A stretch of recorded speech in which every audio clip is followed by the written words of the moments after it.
Okay, so here we are. I'm sitting here with my original Prusa i3 Mk2, and I have six of the Drylin. I think Drylin is the name of the material, but they're made by Igus, and these are the replacement linear bearings that are supposedly quite a bit quieter than the default linear bearings that come with both the pre-assembled machines and the kits.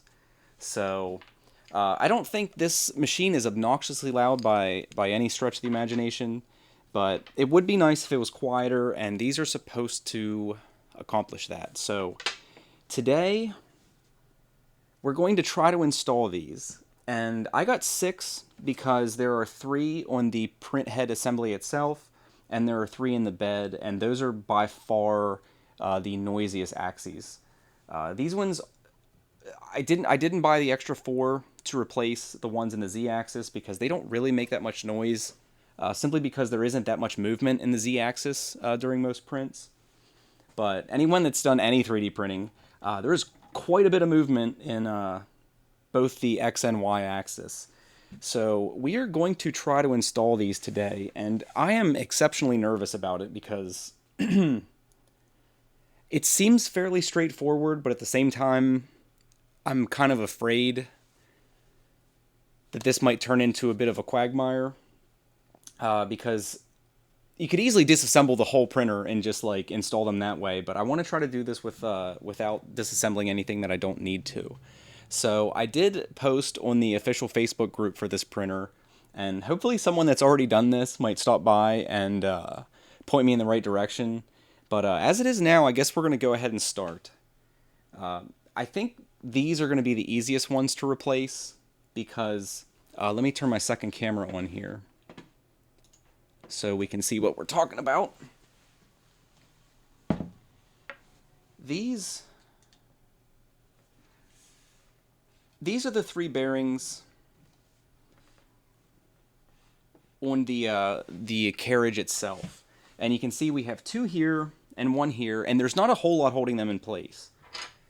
So the only hurdle we really have to overcome is getting access to the end of these smooth rods to slide the old bearings off, slide the new ones on, and then I think we should be able to secure them in place more or less with the assembly like still intact on the machine. Like I said, I'm super nervous, but I guess the time has come to start tearing this bad boy apart. I think it's unavoidable that we're going to have to take the belt off because the belt is keeping tension on both of the outer pieces on these smooth rods. So we're going to go, I guess first we're going to take the belt off, which is easy enough to do. We just need to slide it out of the little holder here. So that's easy. Hopefully the rest of it's that easy. And we'll go ahead and feed this out. And I suppose we'll go ahead and take the other side off as well. Just so we don't have a belt here, because this isn't going to be difficult to put back on. So our x-axis belt is off. And we'll set that to the side here. So our carriage is free. And you can hear, even there, because of the basic fact that there are metal bearings, or metal balls in these bearings, and it's on a metal rod, even the smallest amount of friction you're going to hear noise from. I would assume everyone can hear that, but... So that is step one. Now the next question is if we can get... It doesn't look like we're going to be able to get access to the smooth rods without disassembling these top pieces here. I guess I'll turn it around and you can see that on this camera. The top pieces here, I guess we'll have to take these off next, which will let us move the z-axis up and actually slide one of these end pieces off. Because there's actually not anything securing these smooth rods into these orange blocks. So I suppose we'll do that next. There's only four little hex bolts that hold this in. And hopefully I have the correct wrench setting here. I haven't moved any of this stuff, so I believe it's this one. Yeah, there we go. So we will take these out and see where that gets us. Dingo in chat just asked why I'm changing the bearings. The primary reason is these are significantly quieter from everything I've heard from everyone who has installed them. You also have the added benefit that we'll clean these smooth rods off when we have them out, and you supposedly do not ever have to lubricate these bearings because of the material they're made out of. So that is also a benefit. I would assume that as long as we keep these rods free of debris, that these will just function without any maintenance. I mean, I would assume at some point they might need replaced because there is going to be friction and they will probably eventually wear out, but I haven't heard too many people having issues with that. So we'll get these 4 screws out and set them there so they don't roll away.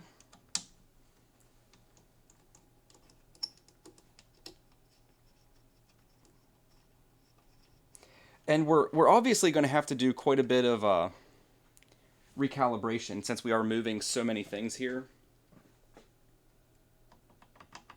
So wiggle that out. I guess we don't want that end coming off. We'll leave the rod in the bottom there and pull it off of the top, if we can. You see, most of these printed pieces actually fit quite nicely.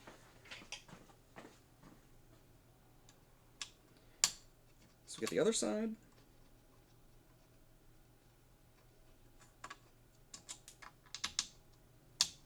And again, I guess we'll find out together here if this is the easiest way to do this. We'll know in a few minutes. Someone in chat just asked why not replace the rods as well. That's a very good question. The main reason we're not going to do that today is because I don't have replacement rods. I mean, that's the simple answer. I think it would probably be a good idea to do that, especially if they're affordable. Like these, the primary reason I did this now as opposed to later, because I had planned on putting this upgrade off for a while. These are extremely cheap. These are only $1.99. If you've seen the link that I put in the description. These are only $1.99. So for, I think, even with shipping, 6 of these was $14. And to me, that seems like a fairly trivial upgrade for some of the benefits you're getting. Chris asked, did I try greasing the original bearings? Yes, I did. And that did help quite a bit. But they're far from silent still. I mean, like I said, this machine is not excessively noisy.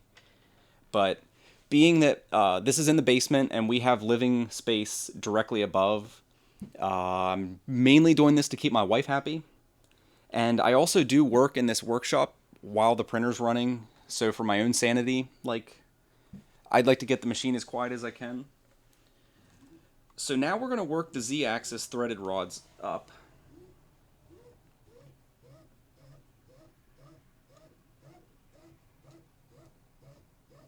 And you just, we're twisting these clockwise together in unison, or as close to as in unison as you can. And let me rotate the machine here.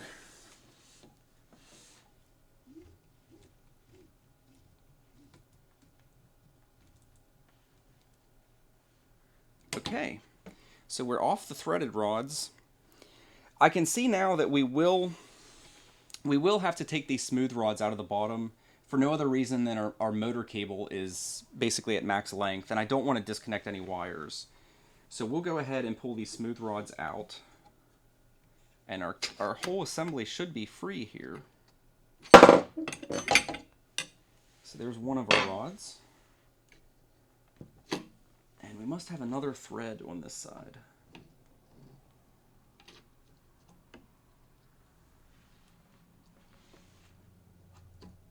Okay. There's the other one.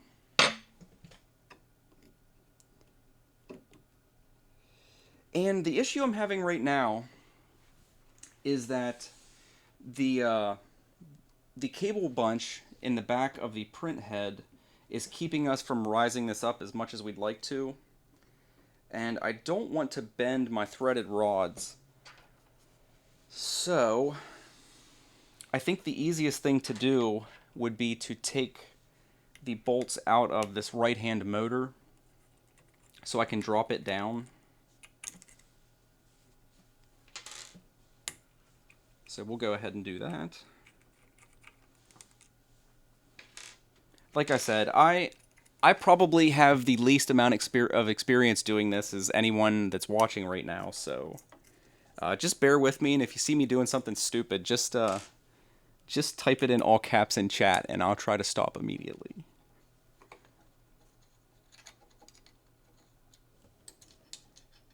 Okay, so we have our motor screws out. Looks like our washer's stuck to the plastic. Okay. Okay, so there's that side free. And there is our carriage. So we will just set that down here. I'm going to take this old dirty mouse pad I have and put it on the print bed so we don't end up scratching our PEI. So we'll set that there. Okay, now we should have the ability to slide this end piece off. And it's coming off slowly. Here we go. So there's the end cap for the X-axis. And that'll allow us to slide this whole assembly off. And there we go. I feel like we're making progress. Alright. This part I think is fairly straightforward. Now we're just going to cut the zip ties off of the old bearings.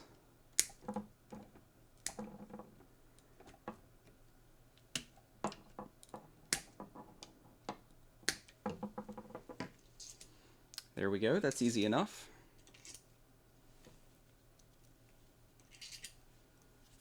And we will deposit those on the floor. And the zip ties on the other ones are going to be a little more difficult to get to. I think I might actually use an X-Acto knife or a utility knife to cut those.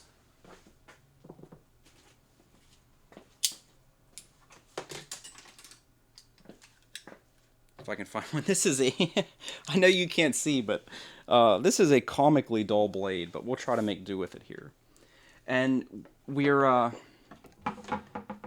again, I'll switch this camera on just so you can see what I'm talking about here.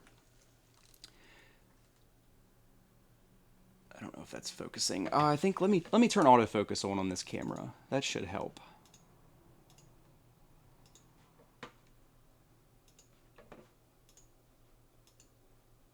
There we go. So as you can see here, the zip ties on this one are actually kind of... they have a lot of company in there.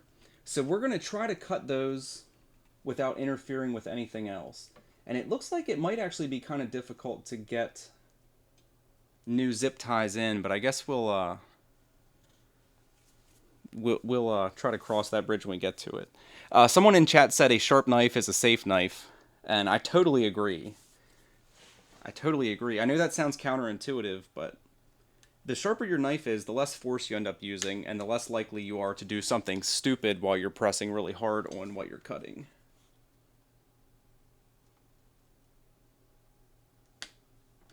Okay, so they're cut. That wasn't too bad.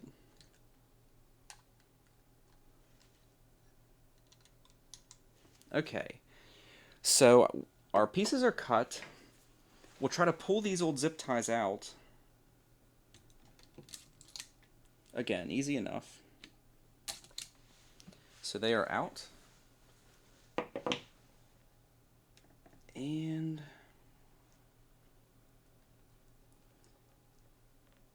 unfortunately, it looks like... oh, I can get it. I was going to say, nope, it looks like we're not going to be able to... let me center that there.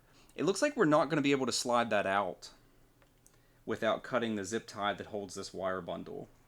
So that's not the end of the world that we have to cut that. Luckily, the kit, anyone that has the kit, there are tons of extra zip ties, so that's not a big deal to have to replace these. You shouldn't end up having to buy any more. They had plenty of spares in the kit. So we'll remove that large zip tie. That's one of the longer ones. And now we can slide this bearing right out. In theory. There we go. So there we have it. There's our 3 original bearings out. And I don't think there's anything wrong with these. They work well. They're not inferior in any way. And since these Drylin bearings don't require any lubrication, we're going to clean as much of this grease off of everything as we possibly can. And there's not an excessive amount, but there is just a little bit of lubrication residue on some of the areas in here.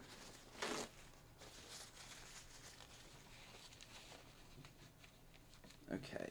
And then we'll go ahead and clean these smooth rods as well, so we can get all that lube cleaned up, and then wipe my hands off.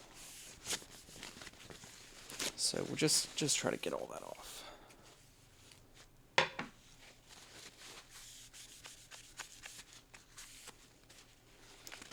There we go.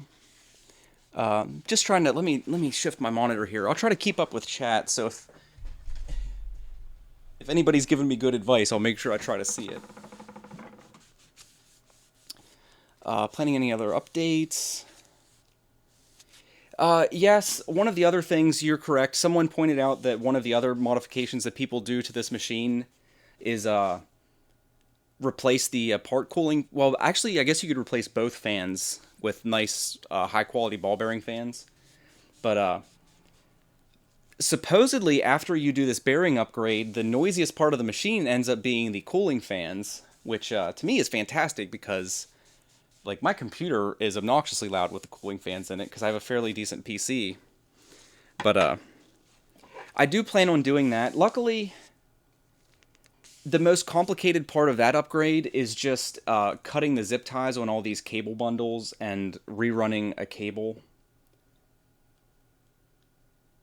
Which it just struck me, most fans don't have very long power leads on them, so you might have to do some soldering for those upgrades. I could be wrong, but I wouldn't be surprised if we end up like soldering the short leads, because we might be able to leave our wire bundles intact and just solder the new fans into the old leads after we cut them off.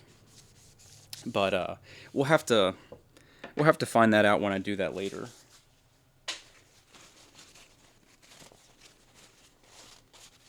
Okay, so now my hands are nice and greasy. I'll do this once more with a clean paper towel. Sorry if this is annihilating anybody's eardrums. Let me get my little cloth here.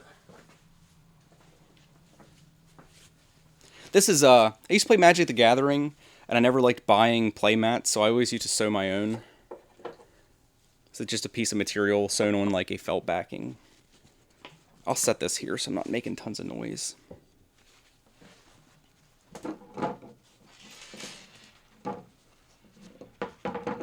There we go. Okay, so our rods are fairly clean. Our bearings are out. We're not going to clean the other rods. Our Z-axis rods still need lubricated, so we won't clean those off. They're fine. We'll test fit our bearings on here. They seem to fit well. There's almost no play in there, so I think it might not be a bad idea if you're going to do this upgrade in the future to go ahead and get yourself some nice hardened rods, if that's something you want to do, because it doesn't make sense to disassemble this twice if you don't have to. But these feel like they'll be all right. Okay, I guess the next step is kind of like in the assembly instructions. We're going to get our zip ties fed in first. So we'll go ahead and try to do that. I'll do the ones that I think are going to be the hard ones first. I have a feeling these lower zip ties are going to be the more difficult ones to get in. And that was effortless, so fantastic. You can see there's a nice little kind of internal path for these, so that went in exceptionally easy. So I don't think this part of the process is going to be difficult at all. Just feed the end in, loop it down through, and it pops right out the other side. And we'll do the other 4 right now as well.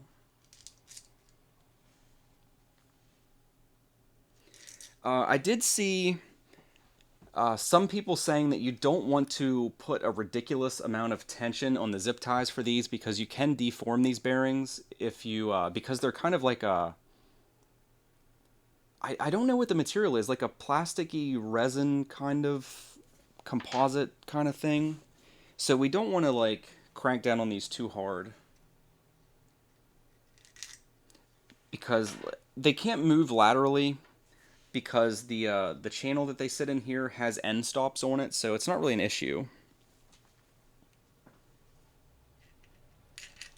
But so we got our zip ties in. We'll lay our bearings in. These don't seem to have any particular orientation that they need to be in, but I guess we will put all the text. We'll put the logos all the same direction, just because we're cool like that.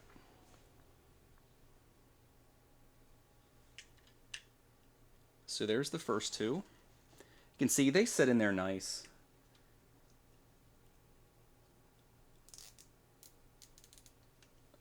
So we'll start our zip ties.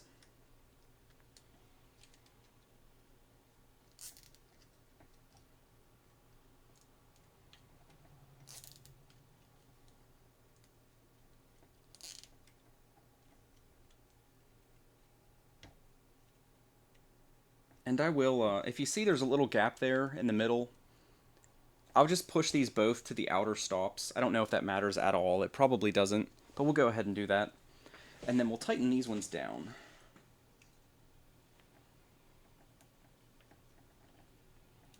Again, we're not going to put an excessive amount of force on these. Just get a couple extra clicks out of them after you make them finger tight, and that's probably good. Joseph pointed out, we were talking about the fan upgrades, that you can put a DuPont male to female pair of connectors on, which probably makes a lot of sense.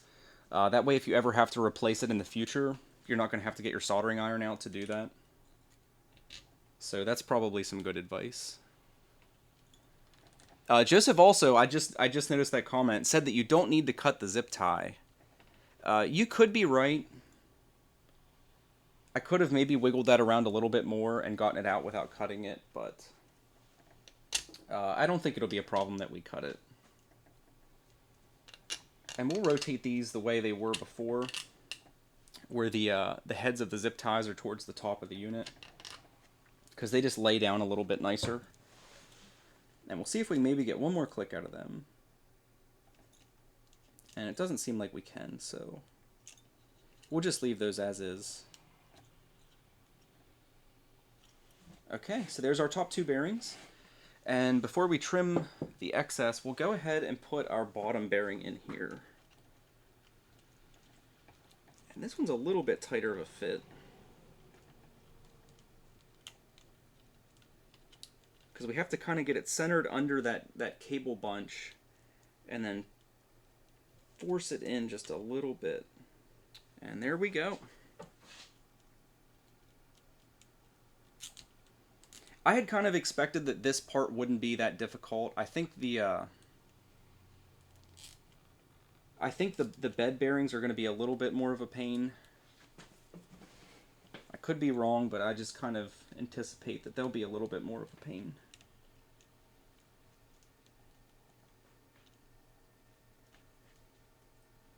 Okay, I think that's good. Our bearings are all snugged up.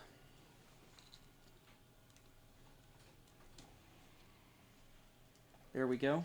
I've got to run for a second. I'm actually over to the side on my laptop.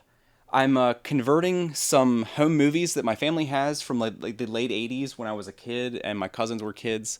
And I just heard the VCR stop, so I'm going to stop that recording.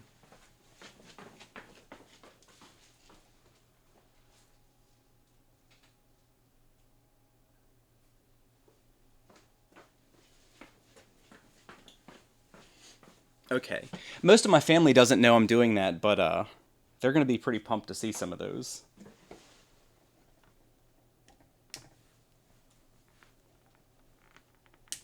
Okay, so we'll trim our ties here.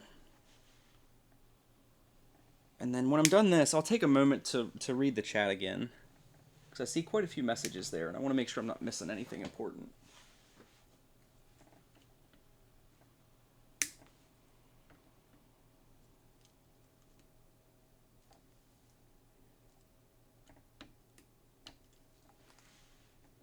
Okay. And we'll clean these trimmed pieces up so they don't get anywhere they're not supposed to be. As always, I love throwing things on the floor. It's so empowering. Just sweep it up later. Anyway, okay. So I guess we're just ready for reassembly. I'm going to wipe my hands off good here.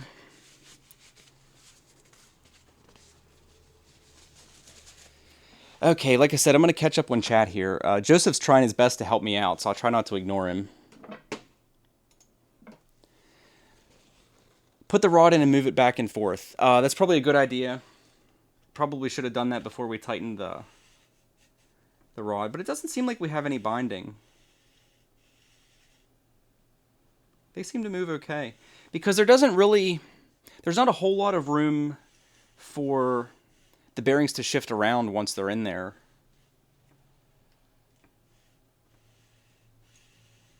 But no, that seems to work fine. And obviously there won't be any binding in the single bearing. But they're definitely quieter. I can tell just from this that they're quite a bit quieter than the other bearings were.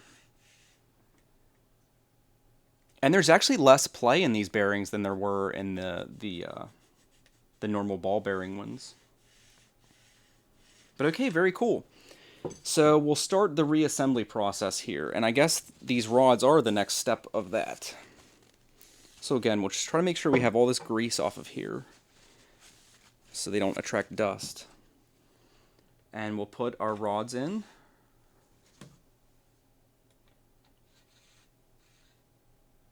Got our rods in. What is the orientation of this? I believe it is like that. I believe it is like that. I'm sorry. So we'll press this rod, the top one in. Oh, they go in really easy. And we'll put our other side on.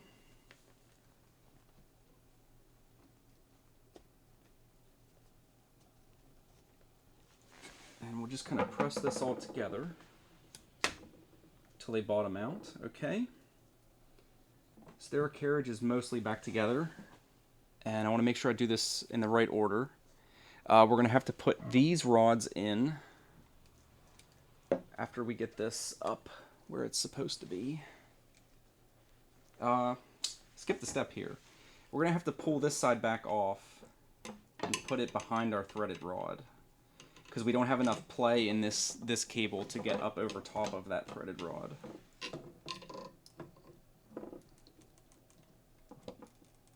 So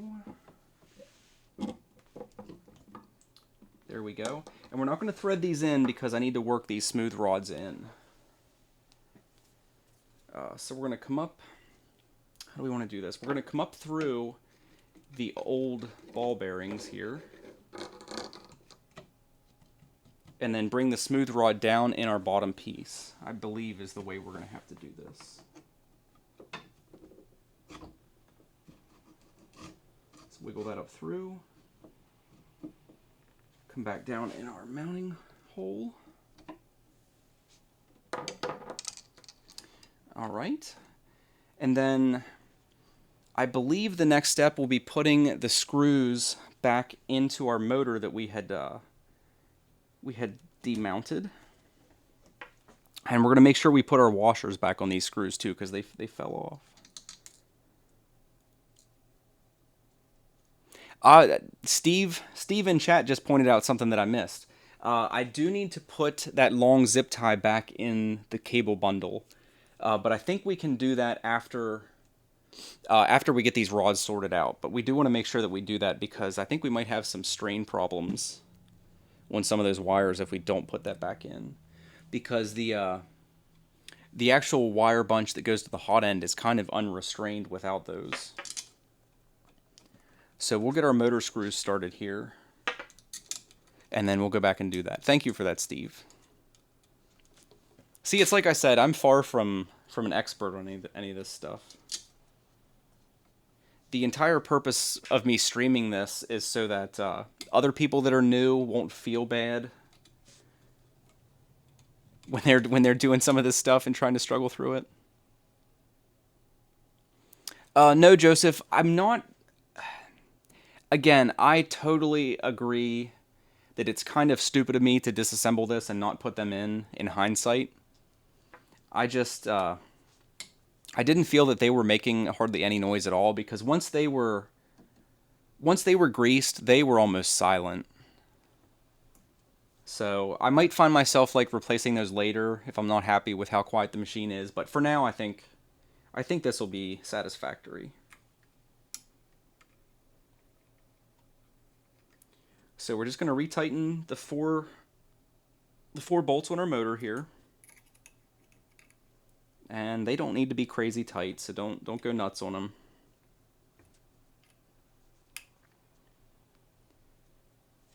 Okay, so that's back. All our smooth rods are in place.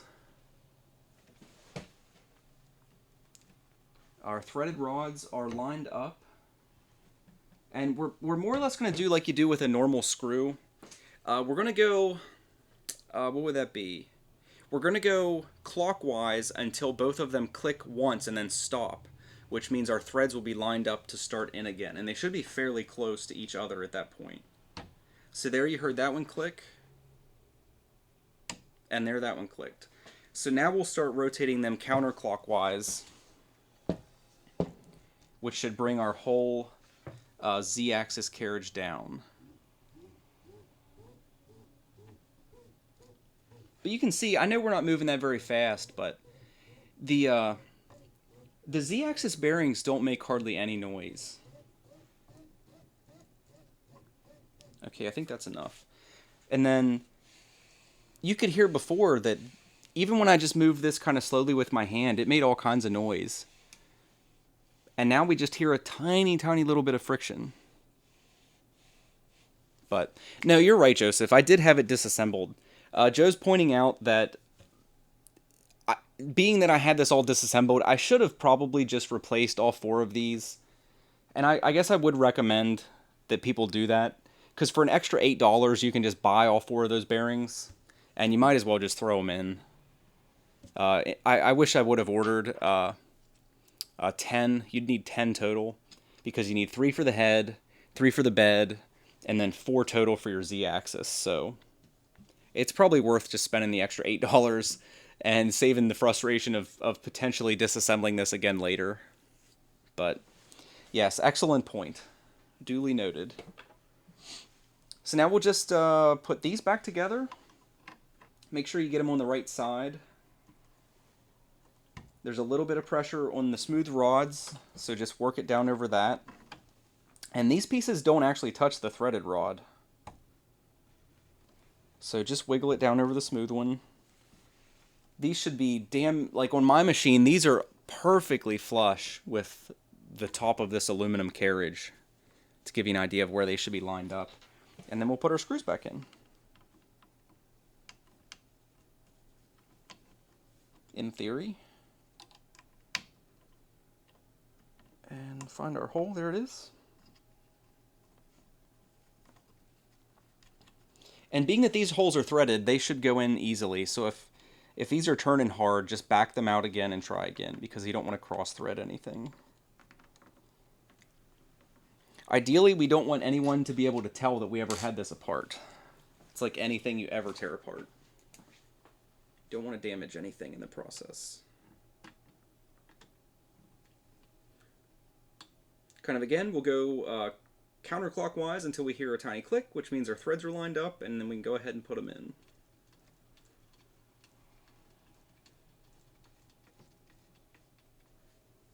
And we'll get all four of these in before we tighten them up, so we don't have any alignment issues.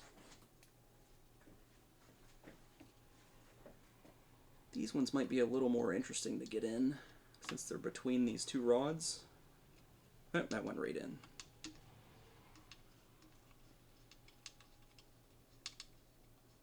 Okay, so we'll tighten this side.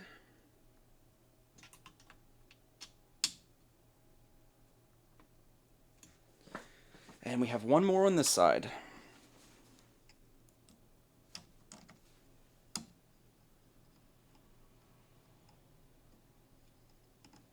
Okay, there we go. I guess are you in the Czech Republic there, Prometheus?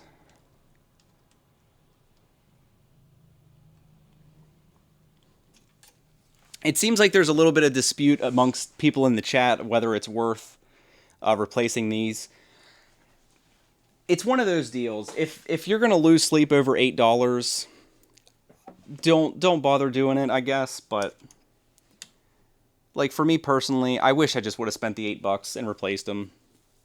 Because I imagine on some prints it might make a little bit of a difference in sound, but for the most part, I think it's fine if you don't. But yeah, hello to all the people that are in the Czech Republic. Thanks for tuning into some stupid American doing some modifications to his machine.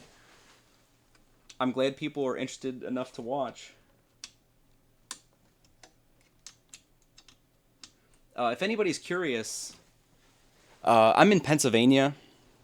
We're in Pennsylvania here in the States. If anybody's curious where you're currently viewing right now. But I believe that is it. We'll double check all of the bolts we loosened. But I believe that is it for the Z-axis. Or the X-axis, I'm sorry. I always get those mixed up. No, that seems nice. The only thing we have left is we've got to put our belt back on and the long zip tie. But for the most part, that's finished. So that was not nearly as bad as I was thinking it might have been. So we'll put our belt back on. And again, we'll try to get as much of that grease off my fingers as I can. Let's see, the easiest way will probably be to do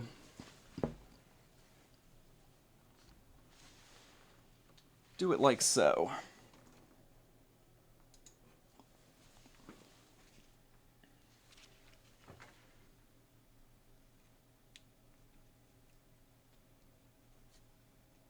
One thing I did run into this problem before. Let me turn my mic. This is the side with the motor is the side that has your micro switch, your micro limit switch.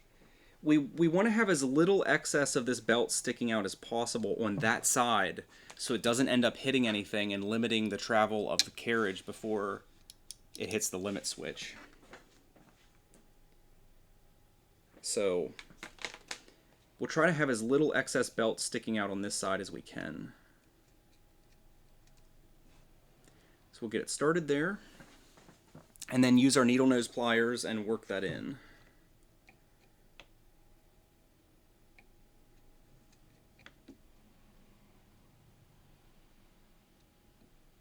And it doesn't take much force, just kind of be patient with it and work it in slowly.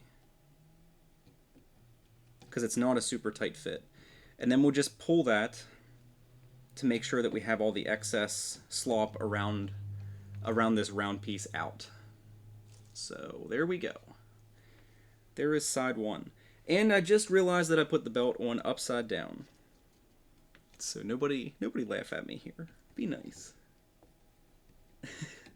The teeth need to be down. We did it upside down. There we go.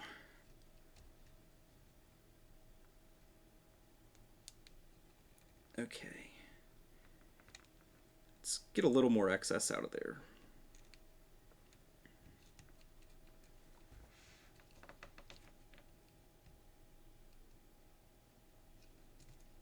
Went in easy the first time. There we go. Okay. Yeah, the belt that's coming out here, we need the teeth to be down because it's going to have to go over the gear on the motor here. And then the rest of the belt will travel down underneath that bottom smooth bar there.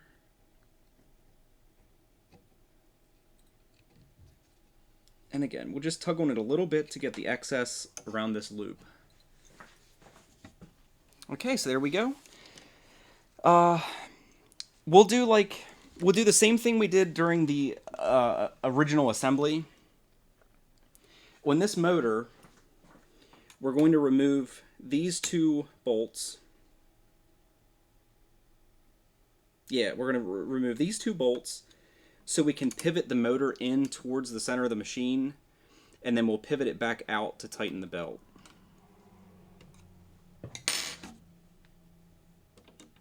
You might be able, if you're very careful tucking your belt back in, you might be able to avoid doing this, but we'll just go ahead and do it. See, we can rotate our motor in towards the machine, which will allow us to put the belt back over, and then retension it once everything is back in place. And we want to go over top here.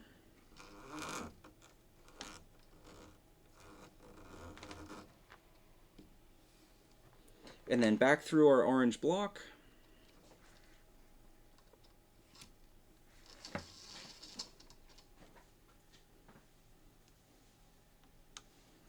And then the belt has a nice little cavity in this center block.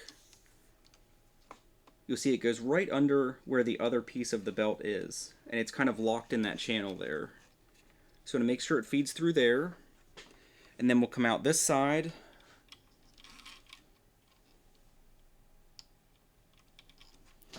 And make sure we go over the bearing that's in this outer block.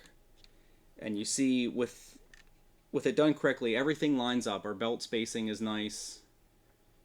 Everything looks as like it should. So we'll just kind of put that in there, not super tight. Just kind of eyeball where your teeth are going to line up. We'll take one extra tooth out of there. And then we'll pinch it and get it to loop down over.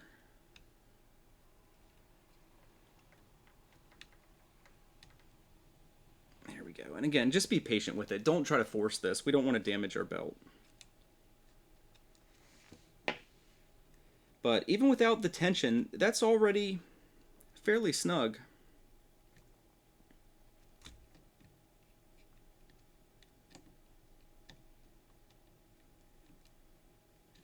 Okay. And then you'll want to get over your top of your machine. I know I'm cutting the top of my head off here, but you want to look down and just make sure the belt is more or less lining up with itself along the entire path. And if it's not, you'll just want to adjust it on these pegs so that it's lining up with the belt that's going down underneath. Because I know I had that issue a little bit during the initial assembly of the kit. And right there it looks like we're pretty good. We're coming out of the block at basically a 90-degree angle to these bars. Well, actually a 180-degree angle to the bars. But so that all looks good. So then we'll come back over here to our motor.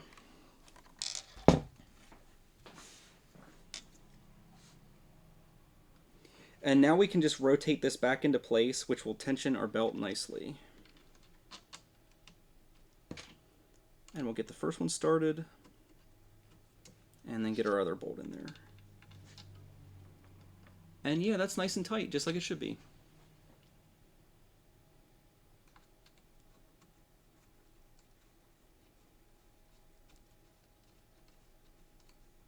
So there we go, we'll tighten those back up.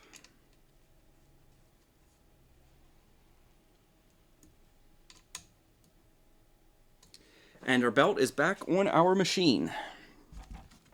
So everything seems to work nice. Everything slides nice, relatively quiet. Fantastic. Everything looks normal. The only thing we have left to do for this part is to put our zip tie back in. So we'll go ahead and do that. And I guess we'll show you that as well. That's one of these longer zip ties. You see it's about the length of my hand there. And if I remember correctly, this goes down through one of these holes here. Oh, I see a problem there. See our nylon stress relief? That actually came out. So we're going to take our needle nose pliers and carefully grab a hold of that and push it back in, because that is important for keeping strain off of these cables.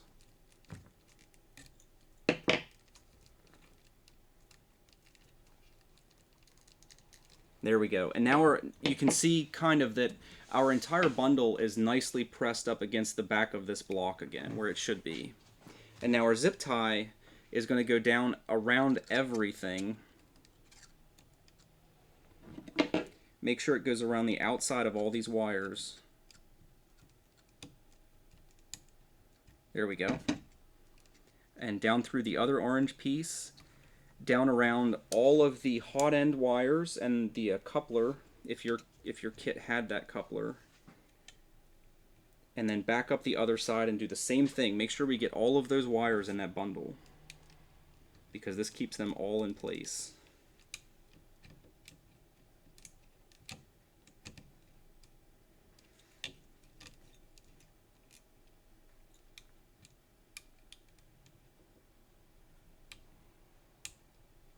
Alright, we get started. There we go. And there we have it. Everything should be back where it belongs. So go ahead and close the zip tie.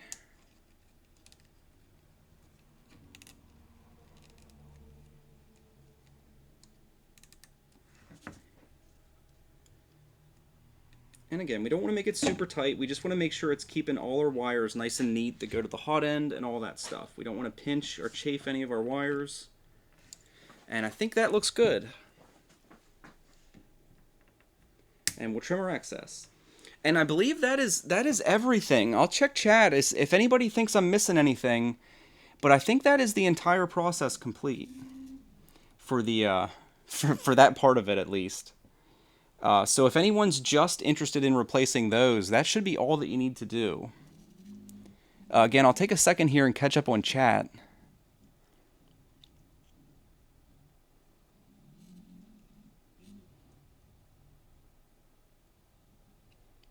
Yeah, I see some people complaining that you can't put links in chat. I don't think that's a setting that I can change either. I think that's just part of YouTube. So if there's anything that you really feel that people would need linked to, you can send me a message privately, and I'll make sure it's attached to the description of this video if there's anything like relevant. Someone's asking if my belt is too long on the left side. We'll double check that, but I don't think so. I think it is. I think it is. Good eye. We're still okay on the left side. Well, I guess we're kind of backwards to each other, but I think we're okay on this side. But we do have a little bit too much excess on this side, so we'll go ahead and trim that. You're going to want to be careful getting too aggressive with trimming the belts, because we don't want to leave too short of a piece to interlock. But I think we're fine like that. I think we have enough excess. And we still have plenty of belt to travel, you know, as far as we need to on this side now. So I think that should be good. It's definitely quieter. I gotta say, that's quite a bit quieter than the other bearings, so that's very cool. Okay, so that is the complete process, as far as I can tell, for the x-axis. So next, we're gonna do the part that I'm afraid is gonna be more complicated.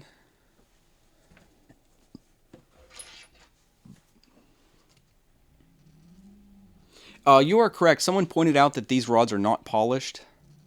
Yeah.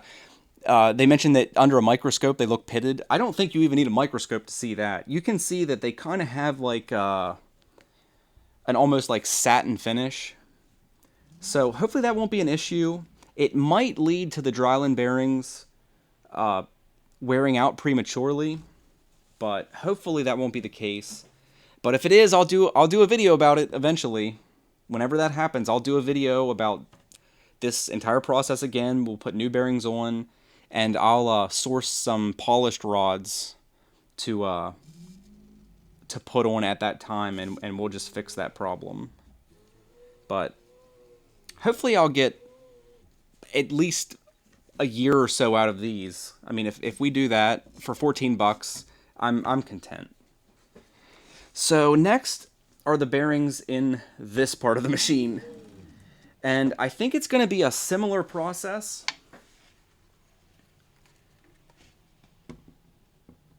Let me get a block of wood to prop this up.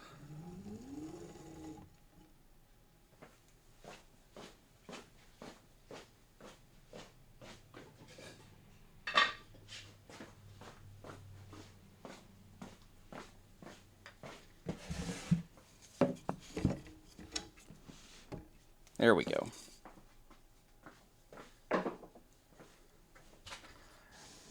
But I think it's going to be... we'll sit and think about this for a minute. I think what we're going to have to do is we're going to take the belt off. We'll end up popping the smooth rods off, and that should allow us to slide the entire bed assembly off. We'll cut the old bearings free, put the new bearings in, and then we should be able to slide the bed back on and just like put everything back together. So let's go ahead and do that. Let me clean my glasses, they're really dirty. Hopefully nobody can see that on camera. Okay. So the first thing we'll do is work the belt out of the tensioner. I guess we could loosen the motor mount just like we did in the other part. There's two screws here on this motor mount. And we'll go ahead and loosen the bottom one, which I apparently had quite tight.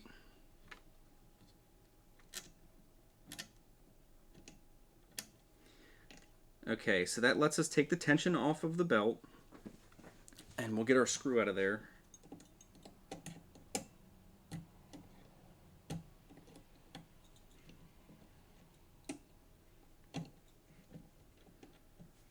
There we go. Can I get it?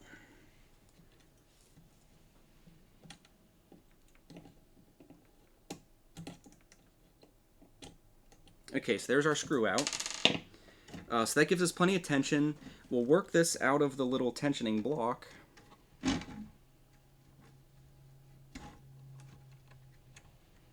We'll just remove the belt completely.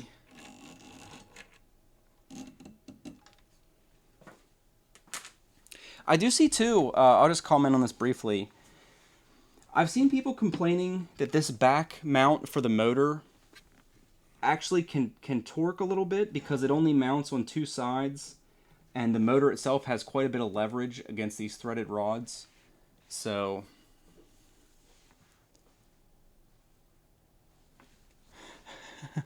I see some people panicking in chat.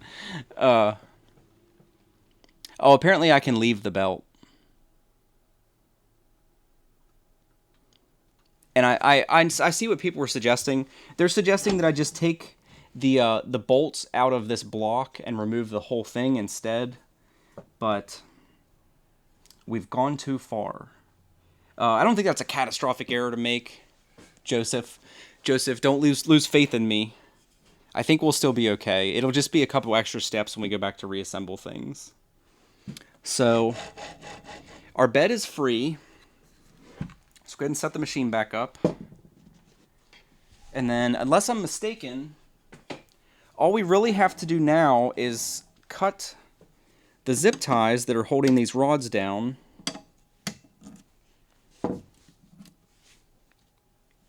And pop these out of the fittings.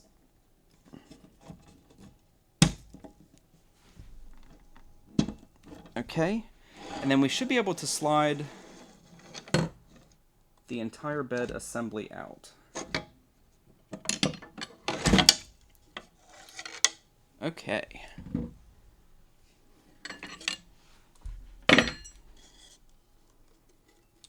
Alright, and I will take my mouse pad again and set it over these so we can set our heated bed down. And now we have access to our bearings.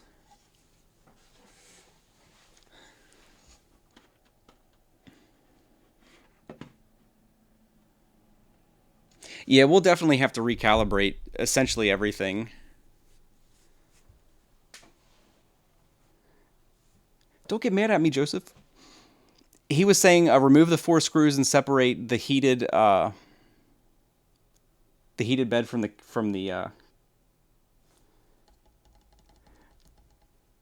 do we? I guess we do need to take that apart so we have access to the zip ties.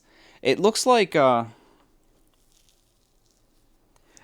we could potentially do the zip ties from this side, but I guess we will go ahead and do that.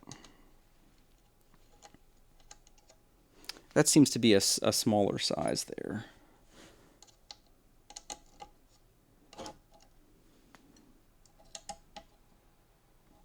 Okay.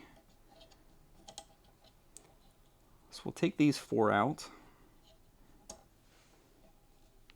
and set them to the side.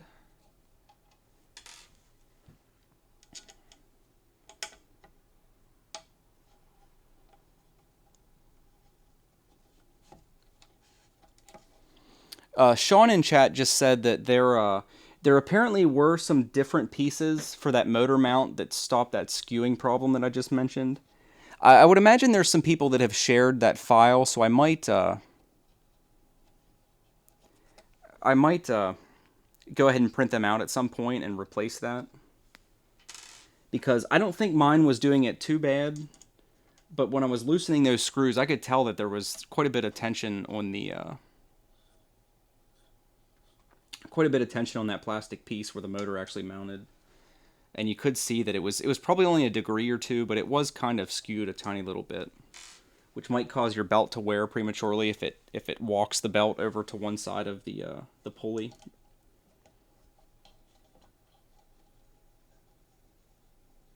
Okay, I see now why people suggested removing these, because I believe you need to remove them anyway because they go into the heated bed when we're doing this step. So that probably does make a whole lot of sense. So anybody that does this, don't do what I just did. It looks like potentially if you get underneath, you'd just be able to remove all of these, pull your heated bed off, set it to the side, replace the bearings, and kind of be done with it without all of this disassembly. But that's why I wanted to do this one stream. It's a learning process, and I'm sure there will be people that benefit from some of the mistakes I'm making. So, at the very least, now we have our carriage separate, and it'll be easy to work on because we can just have it in front of us. So we'll set this aside for the time being.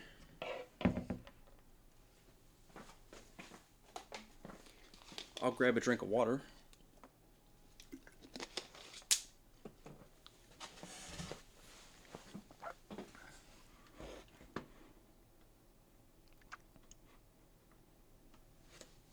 Okay, so this is fairly straightforward. There's only a single zip tie that holds all of these in place. So I have 2 here. I'll grab one more quick.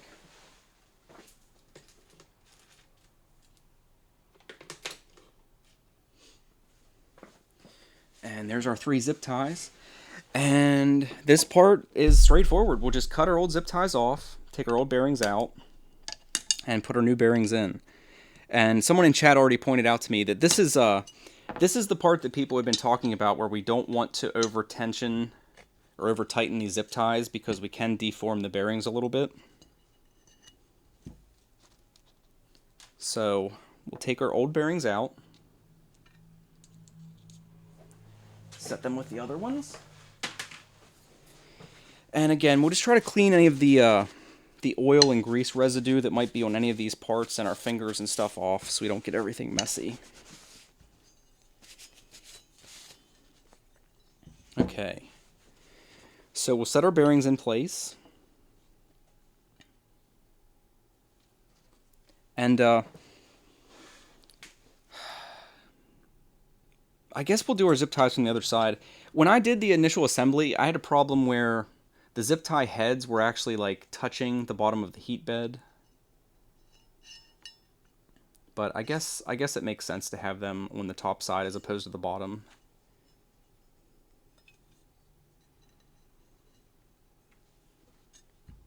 So we'll put those down through.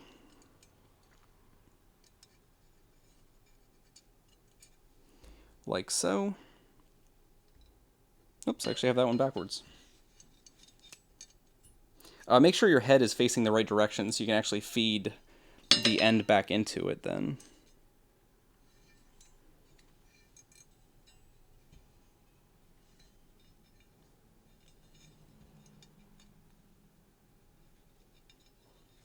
Okay, so we'll place our bearings and just kind of approximately center them as well as you can. And then we'll snug our zip ties up a little bit, and then we'll flip it over and actually close and tighten them. And our bearings are popping out. That's okay.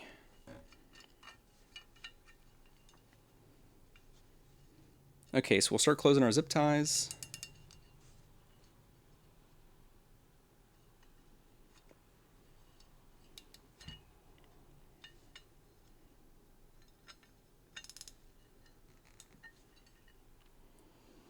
Now I know it seems like a fairly trivial thing, but it's actually where I had run into a problem with the assembly. I'll show you this on the other camera here in a second as soon as I'm done. Because this did end up mattering when I did the assembly. We're going to make sure, let me turn this on. We want to make sure that our zip tie heads, hopefully you can see this, are oriented like this, with the excess zip tie coming out parallel to the bed. Because if we have them on the other side and our excess is pointing up, even if you trim these really short, you might run into a problem with the tips of these hitting your heated bed. And I don't know if that would cause a problem, but like when I went to level my bed, it was actually causing the bed to bump up a tiny little bit. It was keeping it from getting perfectly flat. So just keep an eye out for that. So I don't know how tight we want to make these.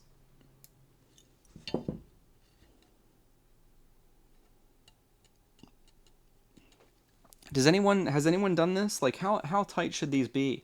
I don't think we're in danger of like deforming the bearing right now, but I don't want to draw it too tight. Because it does look like, if you can see that, it does look like it can move a tiny little bit.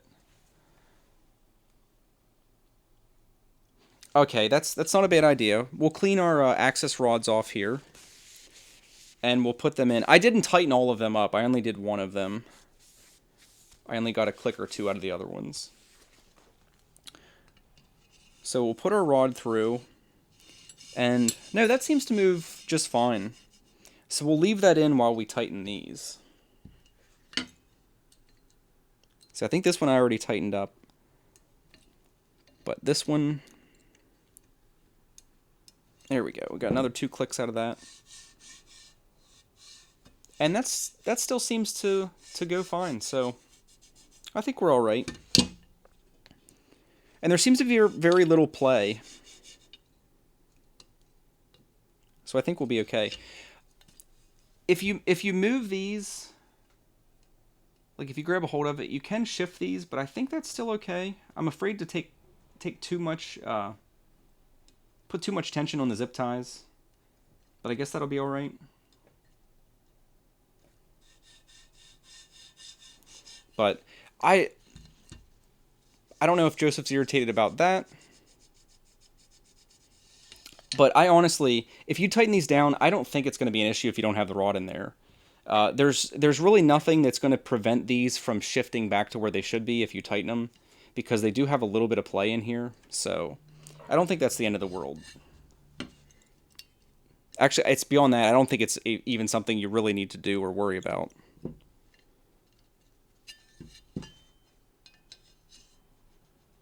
But no, I suppose that's tight enough. I don't think these are going anywhere. So we'll go ahead and trim our excess.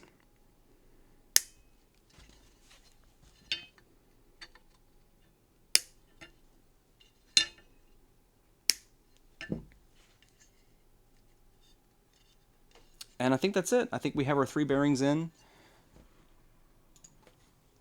And the next part will be reassembling everything. And I actually don't remember what the correct orientation is. I believe our dimple is supposed to be in the back left corner, if I'm not mistaken. Because I think our tensioner was pointed this direction, because when I had the machine on its side, they were pointed down like this. So I think this is the correct orientation. So we'll go ahead. I'll wipe my hands off again. We'll clean these rods off again. And we'll start reassembling everything.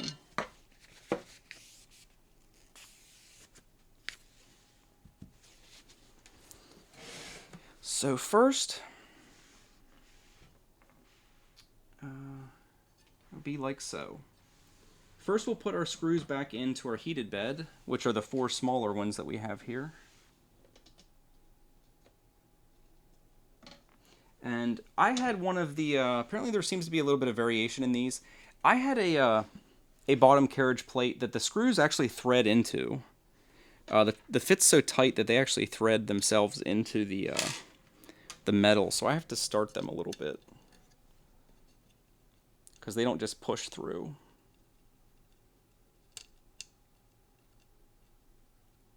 So we'll get them most of the way in, and then we'll attach the heat bed back.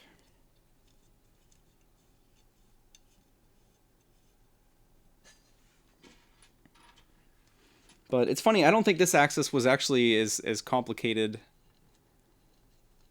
as the x-axis was.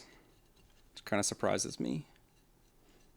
Especially, like I said, if I would have avoided taking the belt and everything off, I would have saved myself a little bit of work here with the reassembly. But all in all, this was not a bad little process to go through.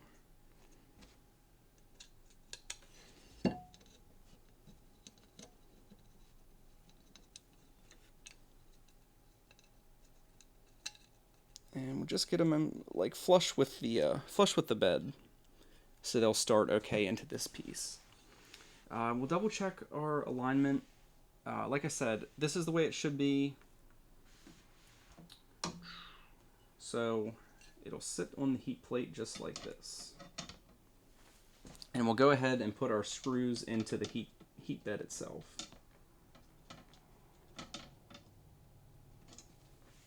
And then I guess the first thing to do once we get all this back together will be to recalibrate everything.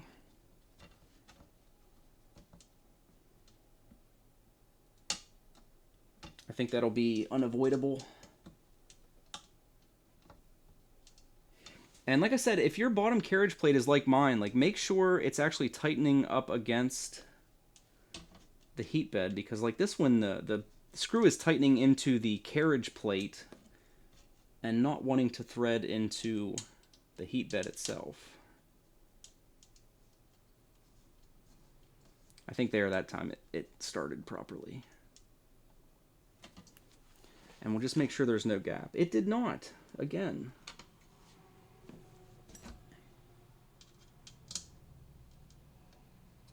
I don't know why that is. I don't know if all of the carriage beds are like, or carriage plates are like that, but mine certainly is. Okay, and we don't want to over tighten those. We don't want to strip anything out, so.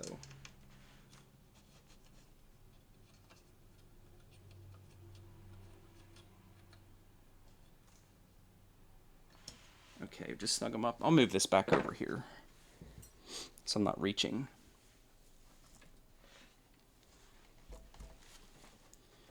Okay, we're almost finished.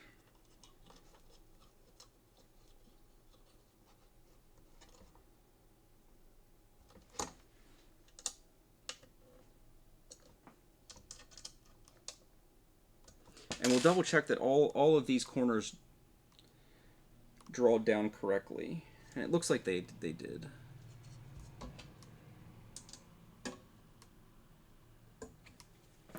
Okay, so we have our two tensioner bolts in the middle that we need to rescrew.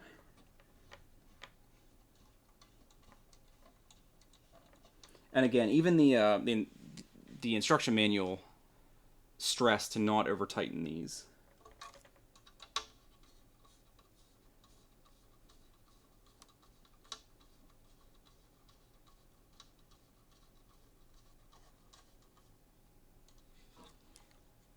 Okay, so they are tight. Good to go. We're going to wipe.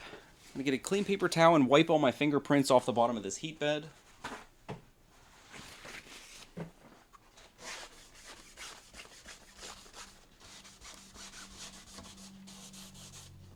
And I think that's good. I guess we're going to get our rods. Ease them into our bearings. That moves nice and freely.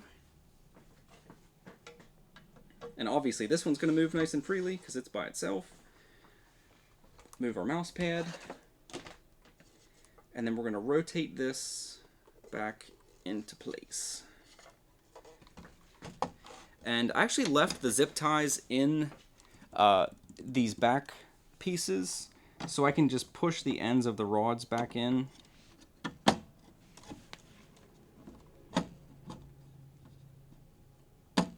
Like so, and then we'll snap the front ones into place.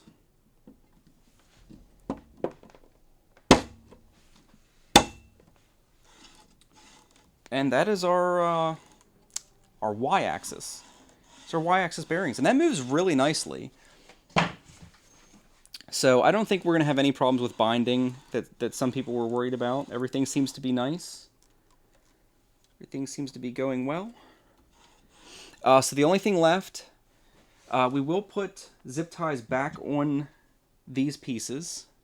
I don't believe I have any short ones left.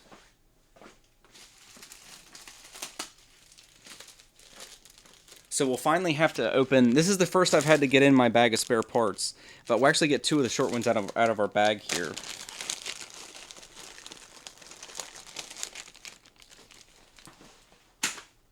And we'll replace these zip ties in the front. And they just go through the little slot in our orange piece and tighten up.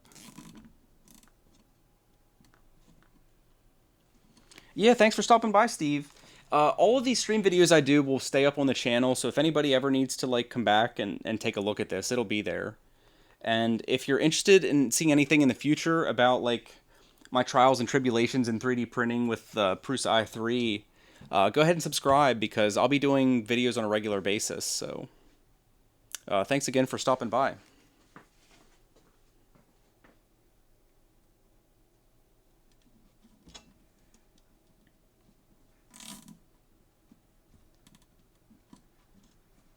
Okay. Again, these don't need to be very tight. They don't really actually do a whole lot. And we'll trim the excess.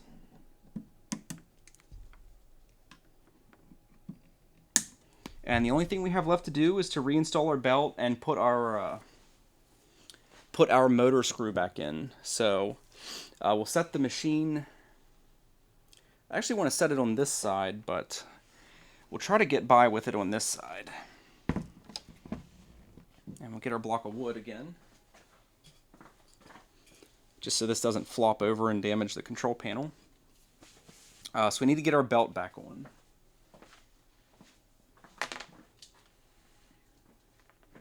Which should be simple enough. We'll get... which one do we want to do first?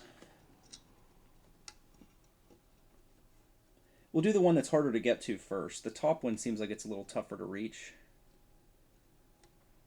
So we'll just press it up into the block. That'll come back over our pulley here.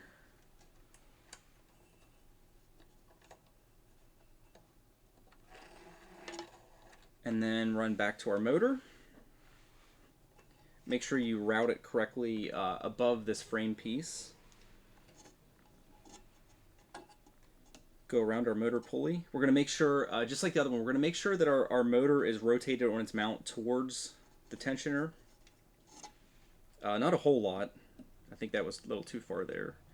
We'll snug it up, and then we'll wrap our other loop around our tensioning block here. Again, just kind of like eyeball where the teeth are going to have to interlock and adjust it as needed. That looks about right. So we'll press it up in there. And same deal, you're just going to want to look at the belt and make sure that it's lining up with itself, so that it's coming out of this block in the right position, so it doesn't track incorrectly. So we'll adjust that.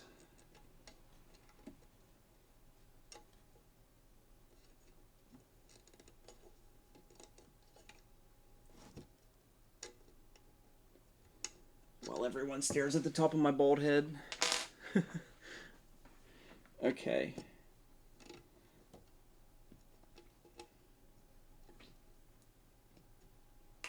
That looks more or less correct. I can see why this is a step that you might want to avoid. This is kind of awkward to get in there. Let me actually turn this my way a little bit. And I need to work that belt up just a little bit more.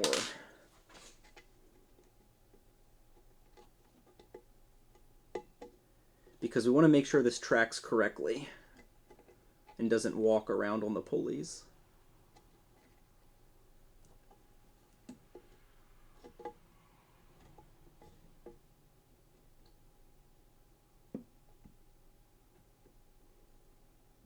Alright, this is a little more difficult than I was expecting it to be. This is definitely a step worth avoiding if you can help it.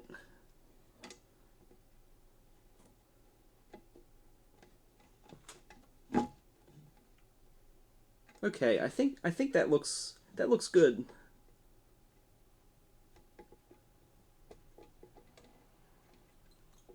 Okay, and then we'll just try to grab this with our pliers and pull any excess out of that loop,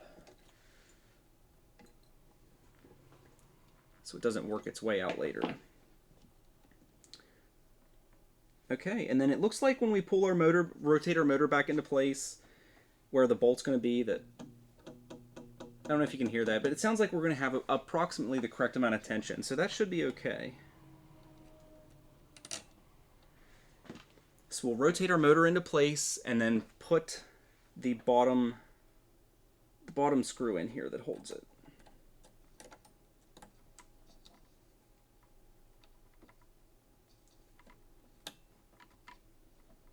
And as always, all of these holes are already threaded. So we're gonna want to make sure we don't force them. They should go in nice and easy.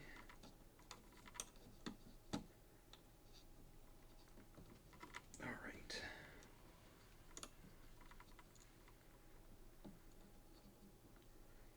So that's tight, and we'll double check the other motor bolt while we're back here. And that seems tight. Okay. That looks good. It looks like it's...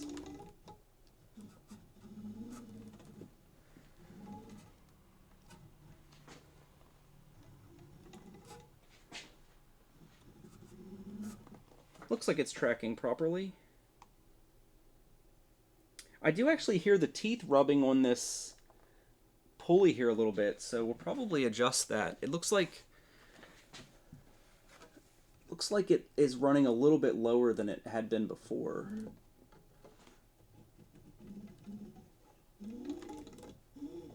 I don't know if you can hear that, but it looks like our pulley here needs to be a tiny bit farther out on the shaft.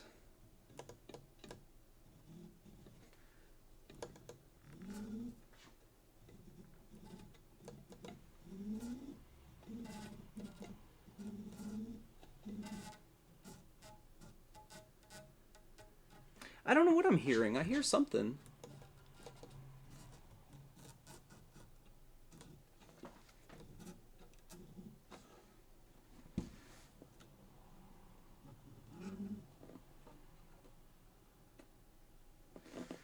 You don't know. I think our belt needs to be a little bit farther up in this block, actually.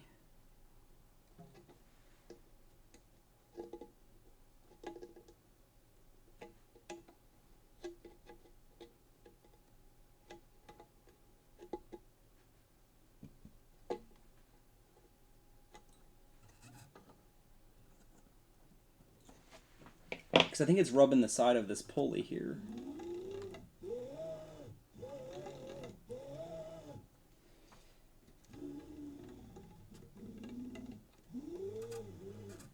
Yeah, I don't know why that's the case. I can see why it wasn't a good idea.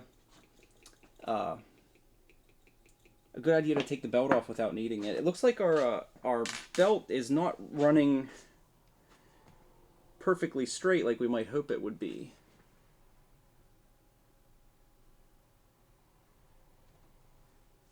So I think we got to work it back up in this pulley block, or this tensioning block, a little bit more.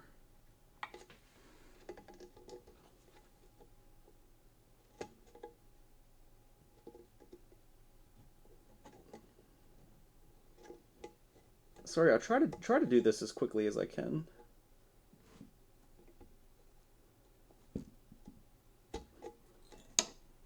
But this seems like it might be a problem that someone else might have as well, so we'll go ahead and try to deal with it.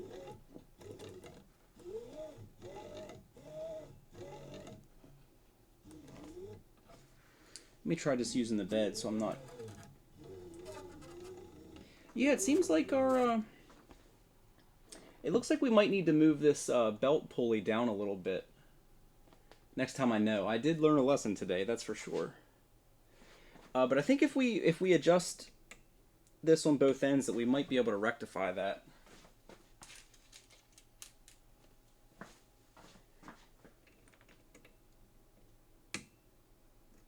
So we'll just loosen both the set screws on here. And then work this out just a hair. That was probably less than a 1/16 of an inch, but hopefully that'll center correctly now.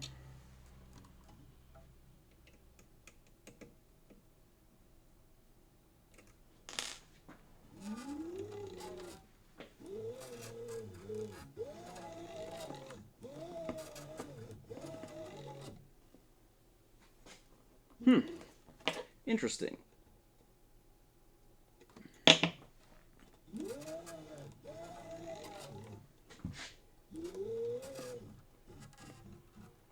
It seems like that still didn't fix it.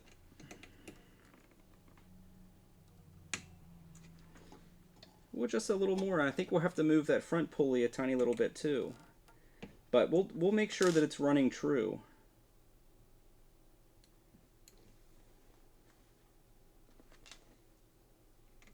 Let's try that.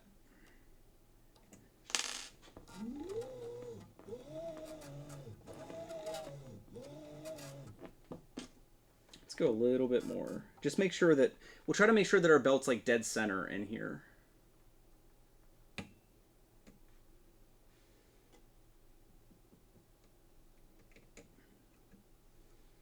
That way we don't end up prematurely wearing our belt at all.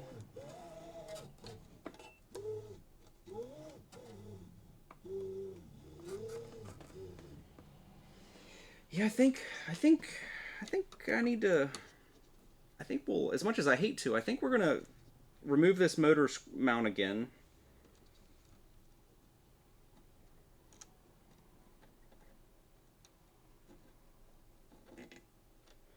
We'll leave the tension on this.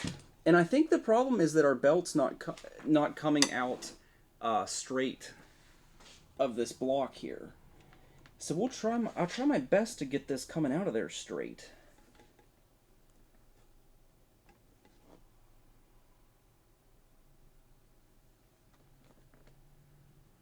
I think it was just coming out at a little bit of an angle. It's kind of hard to see. It's hard to see for me, so I know it's hard to see for everyone else. So kind of bear with me here. We'll try to get this sorted out.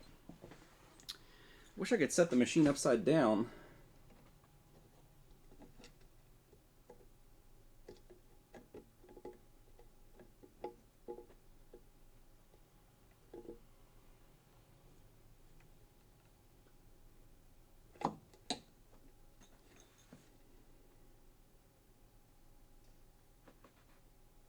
think I straightened it out a little bit.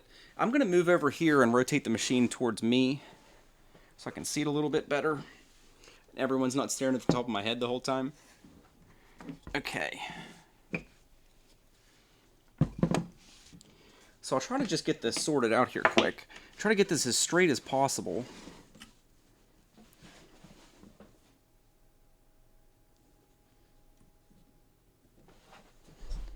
And our motor screw is in the way. Okay. So I'm going to roughly hold the motor in place where it's going to be tensioned. And then it looks a little bit better.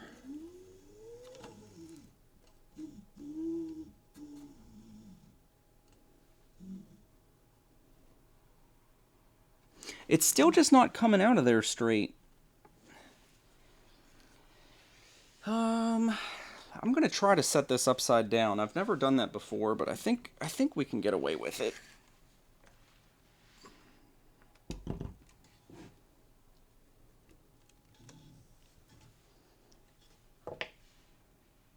Oh, it's definitely easier to see what's wrong here. Okay. Yeah, this just isn't coming out of this orange block at the right angle.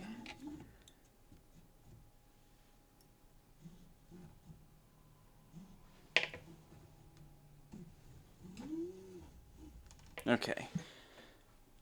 Yeah, it just needs to be pulled deeper into that block.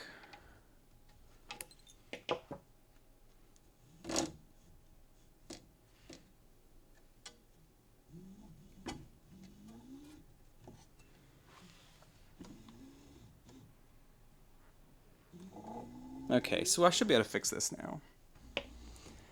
Nilla, make it easier. I'm trying. I wish it was easier.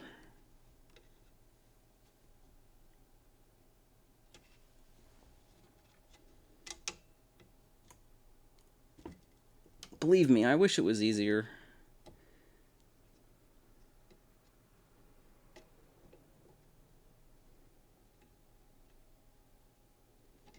At least it'll be easier on my next printer. I mean, if all goes well with this thing, like making stuff, I likely will be picking up a second one of these printers at some point in the future. So at least it'll be easier on that one. Okay, I'm just trying to eye that up. That looks better.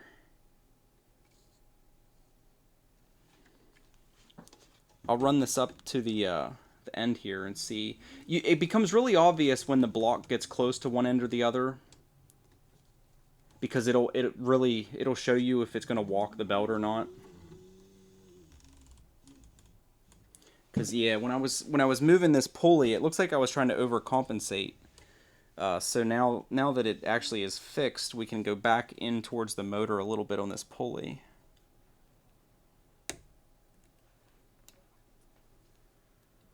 I think I'll actually just leave that right about there for now. Okay. So we'll give this a try. Maybe that should be fairly close to what we need to have it like.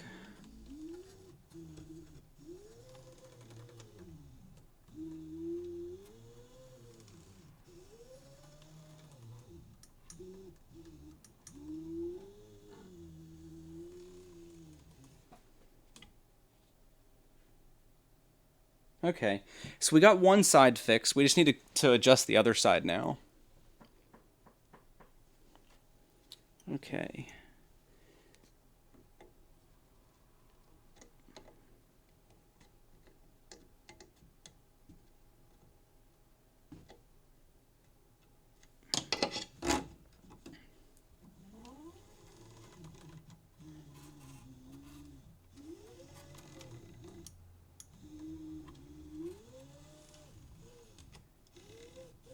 Okay, I think that's good enough. I'm gonna adjust. I'll turn this around so you can see what I'm talking about. I'm going to adjust this pulley block a little bit.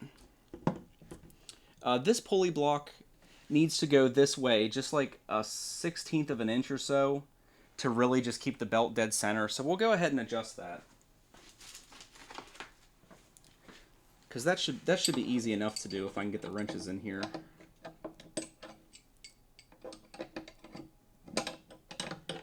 So we'll just loosen this up quick.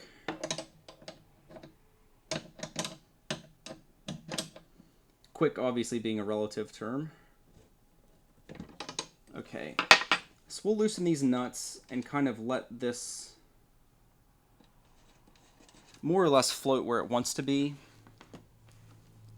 So we'll grab our belt here, kind of put some tension on the motor.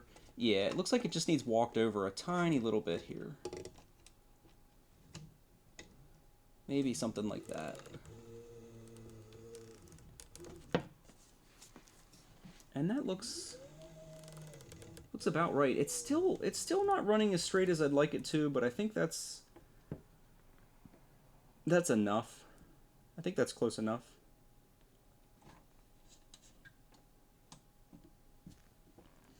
Okay, we'll try it one more time here.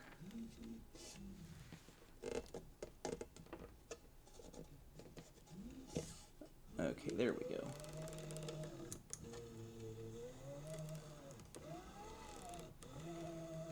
That seems to be staying centered, so I think that's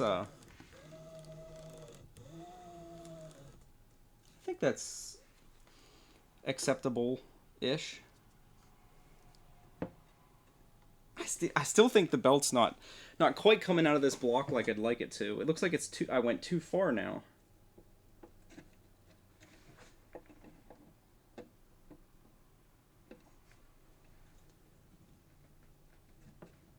Oh hell, I moved it way too far that time. We're never going to get done this step. We're going to be here forever. And yeah, I think it's more obvious when the belt's at this end what the problem is. I can't quite get back in that block far enough in the bottom half to really shift it around like I'd like to be able to.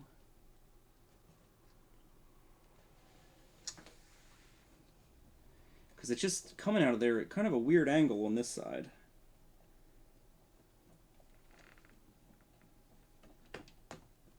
And that seems to be straight there.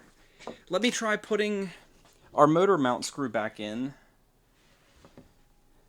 and we'll see if that runs true now. Like, I know it kind of sucks to spend so much time on this, but it really is important because we don't want our belt to be wearing out prematurely.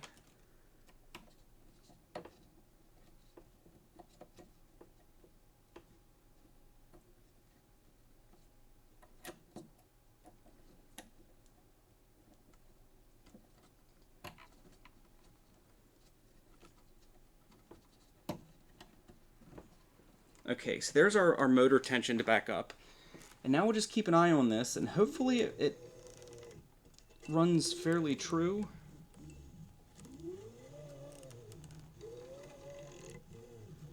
Not really.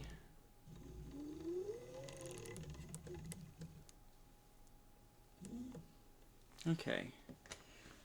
So we'll just adjust our pulleys now.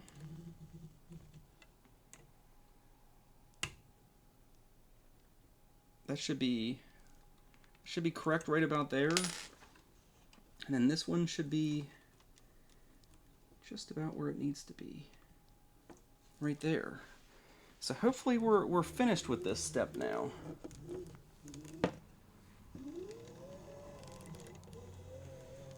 And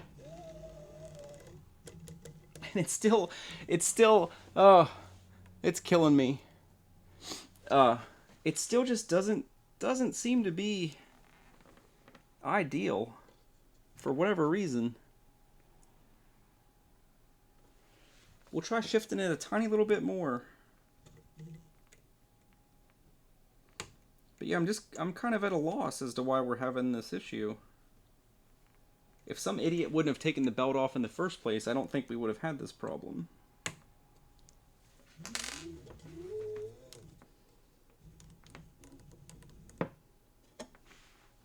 Okay.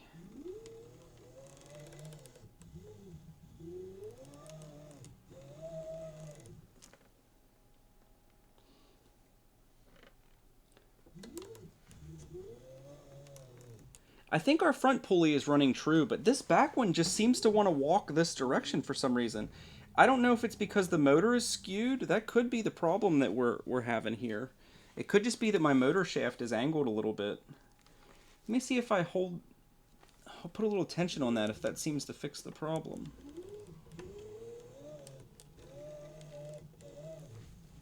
Because I don't think the answer is to keep walking this farther and farther out. Especially when it was nowhere near that far out to begin with, I don't think. I mean, maybe it was.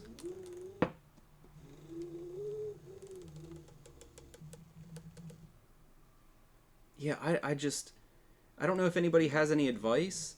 I don't know why my belt's so out of true. I don't know if this block is... Maybe my tensioning block is just out of true?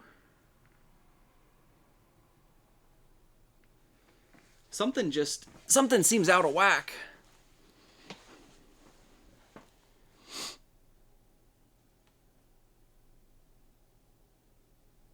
It doesn't seem like it's too tight.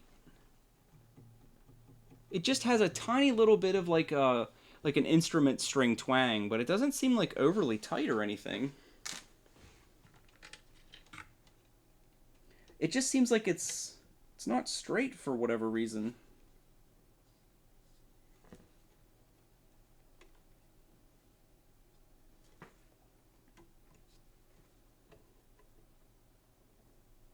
Let me try this again. I'll put this back where I kind of remember this pulley being. And maybe it just is like the thing I was suspecting, where it's just not coming out of this orange block quite as straight as you might hope it would.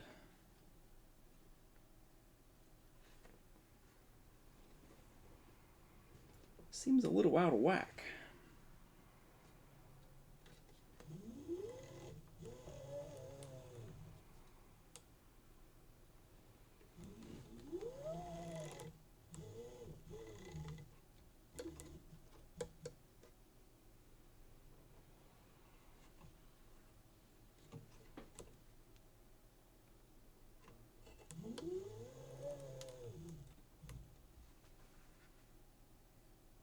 Yeah, I don't know. I hate to be boring you guys, but I would imagine this is a problem at least one other person's going to have when they do this. So I kind of do want to try to figure out what I need to do here.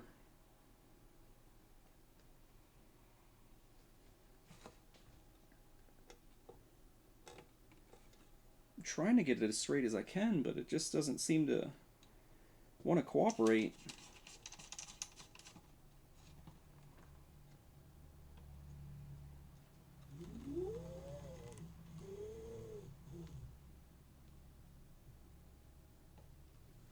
It doesn't make sense to me that this belt wants to walk this way,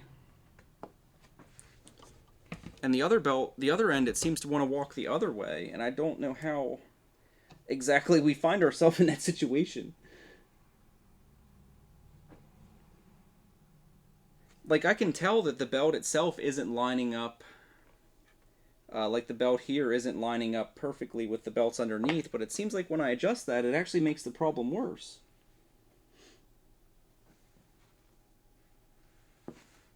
And then again, like I can tell that the motor here isn't really at a right angle. Maybe I can put a shim in here in the back corner of this motor. Like if I put a shim in the corner here and kind of force this shaft to be parallel to the threaded rod, maybe that will help solve the problem, but it still seems to just like...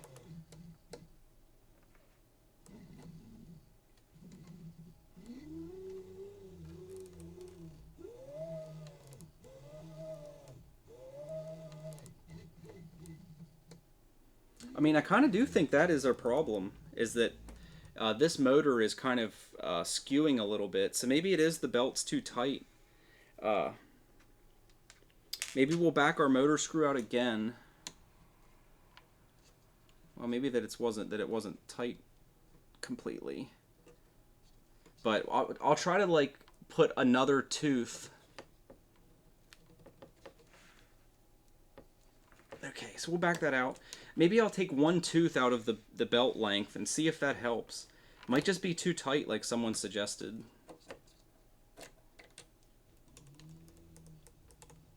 It just might be a little more tension than the components we have are capable of dealing with.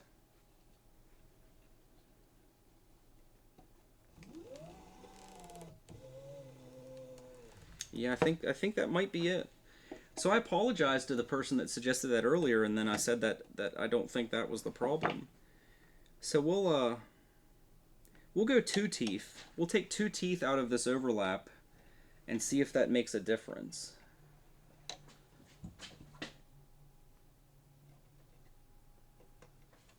And I guess while I have this belt out, I'll try my best to line this up while it doesn't have tension on it.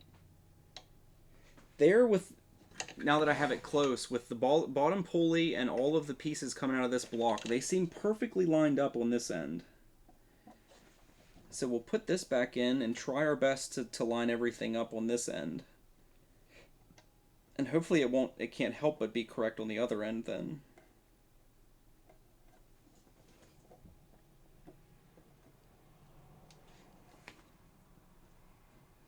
So that all looks right.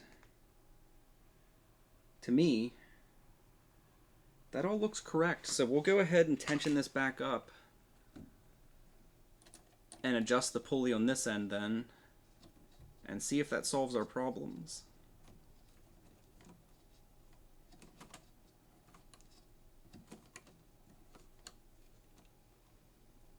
Okay, so that is back in place.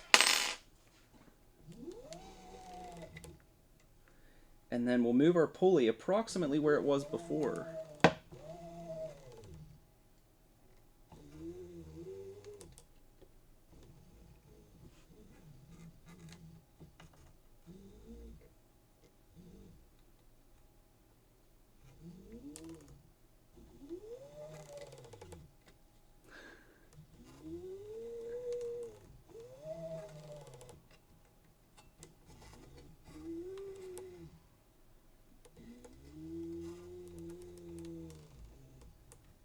It still just seems to be walking a lot back and forth on this pulley.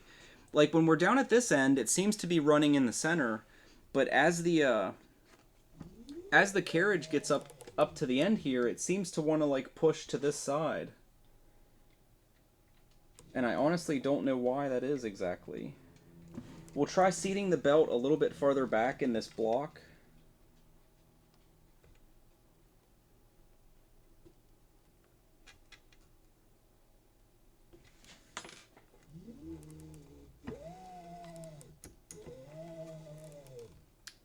I think we might have just got it. I think it...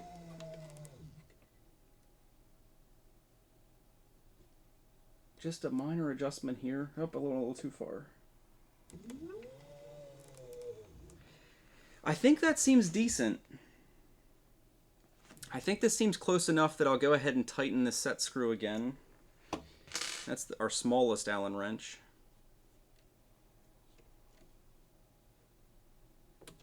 Let me lift the bed here. So go ahead and tighten these set screws. And then we'll tweak our front pulley here so it's exactly in the middle again. And hopefully that'll be good.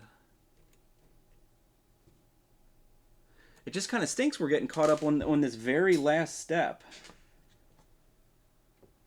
The very, very last step here in the process.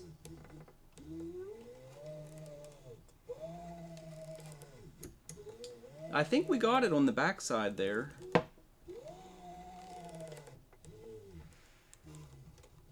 Because I keep hearing creaking in this cable pack a little bit. And I think I'm mistaking that for the teeth rubbing on that pulley a little bit. No, we don't want to go that direction. There, by all appearances, that all lines up nicely.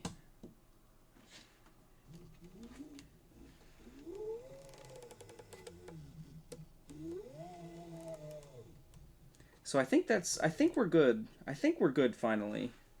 So we'll go ahead and tighten this front up. I'll finger tighten these nuts, and then we'll just snug them up a little bit.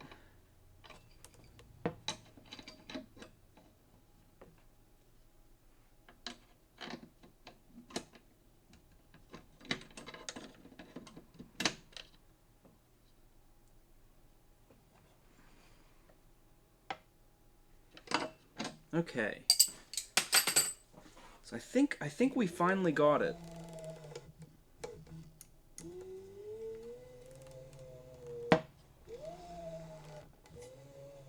Sort of.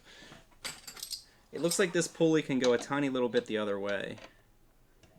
So we'll go ahead and do that, so we don't have to come back to this. But I think we're good. This is just tweaking here. Just trying our best to make sure our belts run in the center.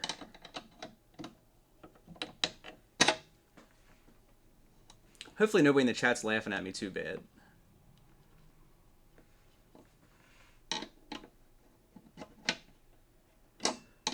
Don't laugh at my struggles.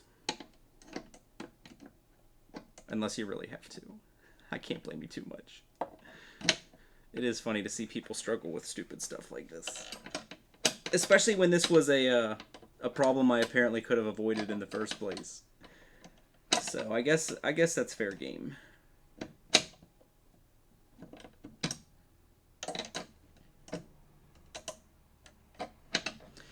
I know working on these threaded rods is not the easiest. It's tight to get wrenches in here. Okay. Okay.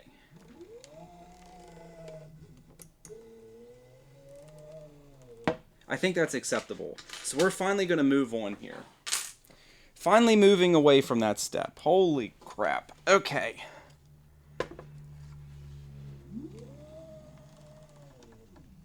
Okay, I think we're good. You can definitely... It is quieter. Okay, let me catch up on chat here since I've been in my own little world there. That was kind of frustrating, I gotta say.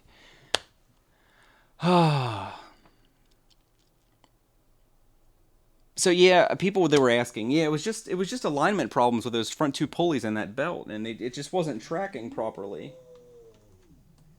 But I think we finally got it, so we're essentially done with that. Let me wipe my hands off and wipe this bed down with alcohol to get all this oil off of it.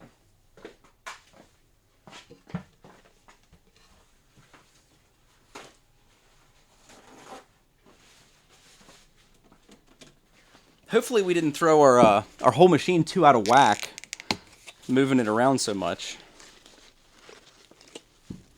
Let me wipe my fingers off first. Because I definitely have oil on my hands now, touching that over and over and over again. Okay. And then we'll wipe our bed off. So our machine looks presentable again, instead of being kind of like a hot mess.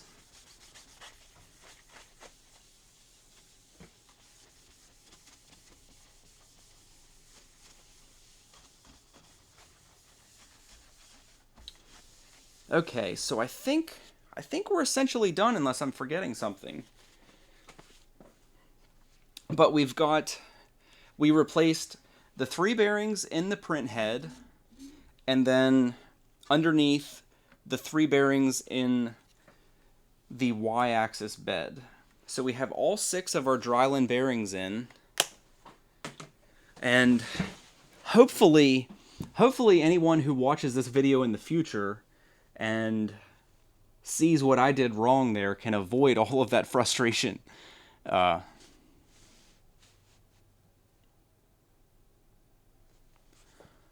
Marvel's move. Did I print the alignment sticks? No, I did not. I probably should have done that.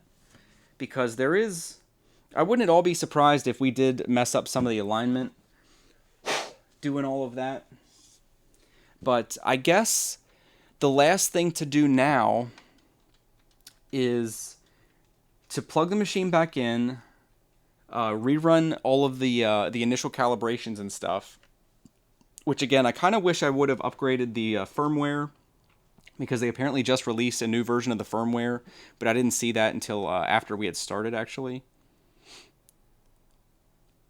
But we'll go ahead and plug it in, make sure our power's off, and we'll just kind of quickly double check our wires here to make sure we didn't work anything out of place or break anything. But everything looks correct, and I'm pretty sure we put everything back together. We have all our little zip ties and stuff back in. We have all our screws back in. I tightened all of the heat bed screws, including the middle two. These pieces are back in. We didn't adjust these screws at all, so we might have to tweak that. But I think all in all, we're about ready to test this again. I did manage to pick up. Oh, I didn't pick it up. I actually had it. I saw some people complaining that the power outlet is on the side here, and the plug that they provide just comes straight out, which like increases the width of the machine by about 3 inches. But I managed to find I had a right angle plug, so I was like, sweet, I got a right angle plug. But it actually goes the wrong direction, so I got to kind of loop the excess down under the machine. But what we'll do now is we'll go ahead and fire this up.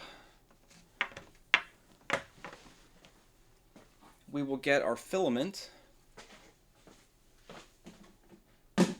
Our filament roll that's in our nifty little tub here.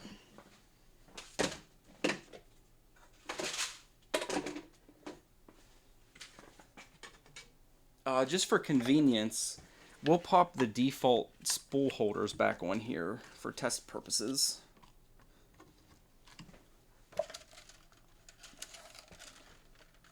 And adjust the width on these.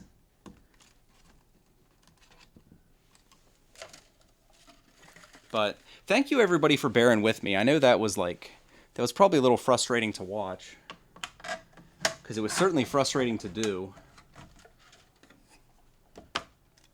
And you just want to adjust these so that they're not pinching the spool. Like I always end up, I don't know if you can see that, I always end up angling them a tiny little bit so that it's not touching the spool at all. But these actually still get in deep enough that it's not going to come off or do anything crazy while it's rotating on there. Okay. But I assume we should go ahead and redo all of our calibration. So go ahead and switch the machine on. It came on, that's a plus.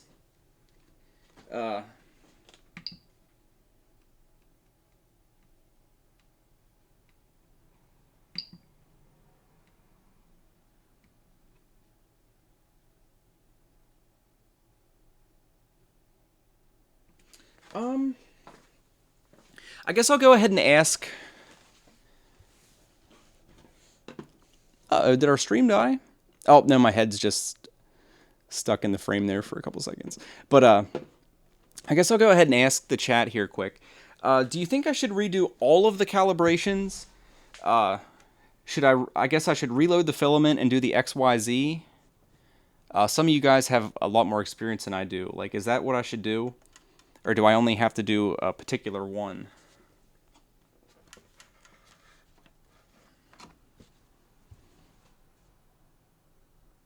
Okay, just go ahead and do the XYZ. Should I load the filament first or do the calibration first and then load the filament before I do the V2 calibration? Again, I'll just defer to some of the guys that have more experience than I do. Prometheus, do you think I should load the filament first, or can I do that without the filament in?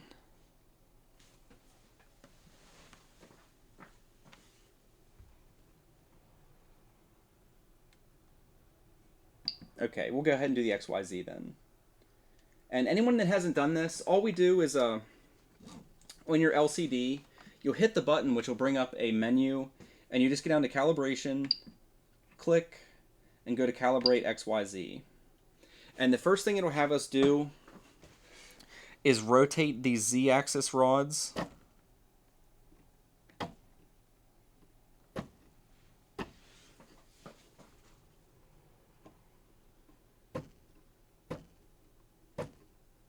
which these are actually binding quite a bit. Is there any reason that would be? Oh. Hell, I was trying to move them manually. I forgot we're supposed to, I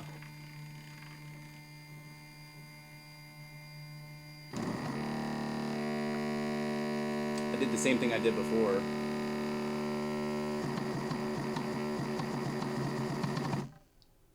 I did that before. What it asks you to do is rotate the knob, and it'll move the this axis up the whole way. Do not do a bunch of spins on the knob, because that's what I just did. It doesn't do them in real time. So like if you do 10 spins, you can't stop it. Like if you heard that grinding for a couple seconds there, that was me doing way too many turns on the knob here.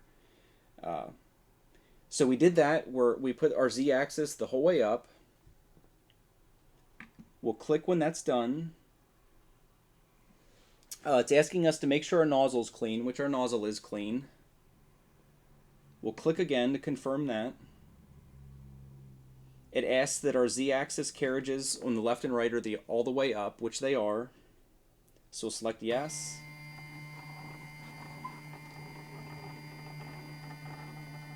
And then I think from this point out, it's pretty much all automated.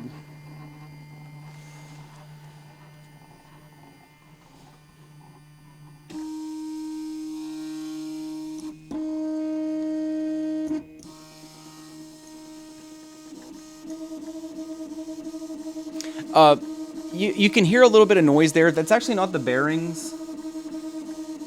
That's the little ball bearing that pinches the filament. That's not the bearings that we just replaced.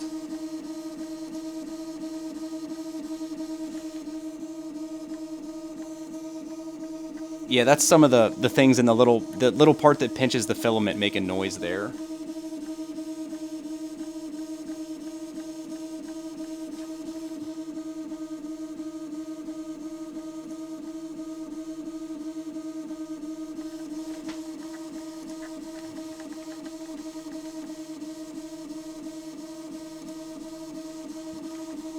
Hopefully this doesn't fail. It doesn't look like it's moving back as far as it's supposed to.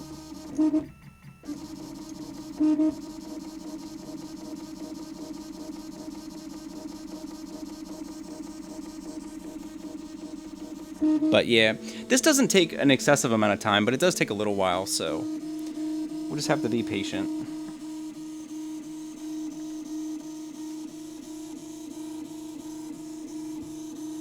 But no, overall, that does seem quite a bit quieter than the first time I did the calibration. Because there's basically no noise at all coming from the bed.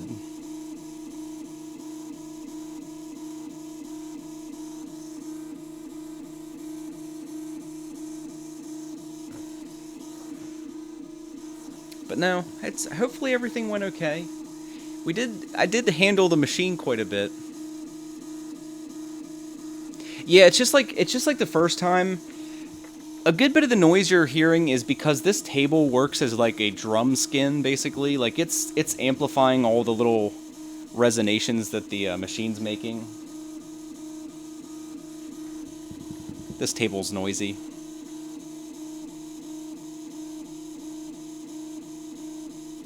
But no, that definitely sounds nice and quiet, so I think this was a worthwhile upgrade. It was unfortunate we had to spend 15 minutes trying to get the bottom belt sorted back out, but all in all, this was not really a difficult process, especially the ones in the head itself. That was really straightforward.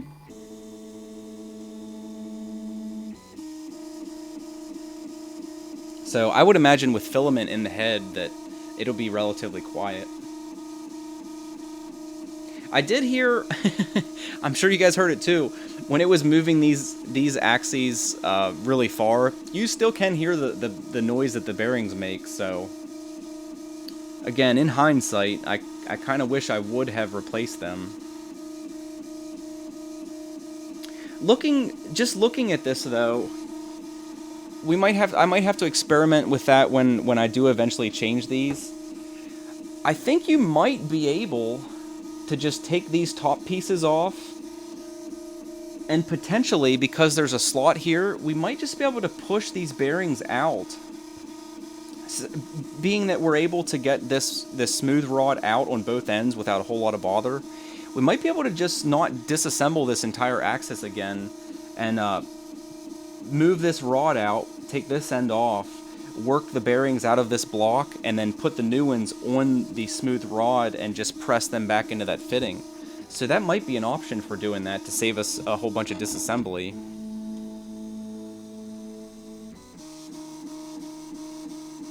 With pads under the machine. Here's my fix.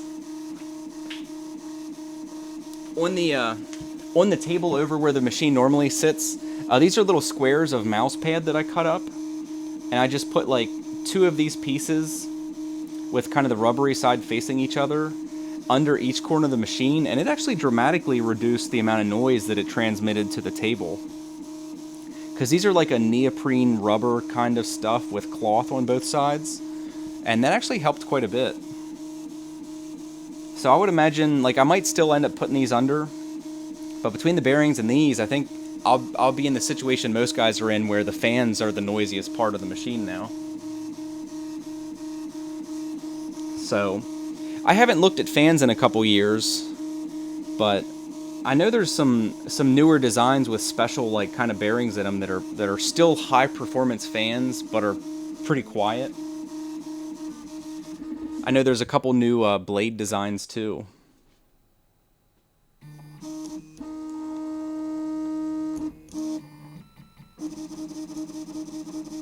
Here's the noisiest part of the calibration. But like I said, even that is kind of nothing like it was compared to the first time.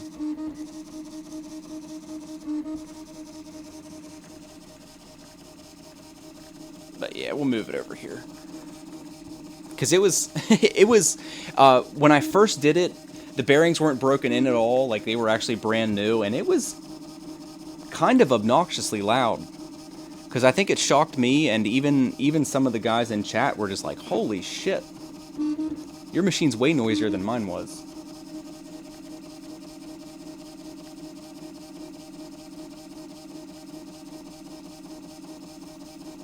But yeah, and I guess when this is finished, we'll do one of the quicker test prints. Maybe we'll do another Batarang. Can never have too many of them. I think I have like 5 of them now.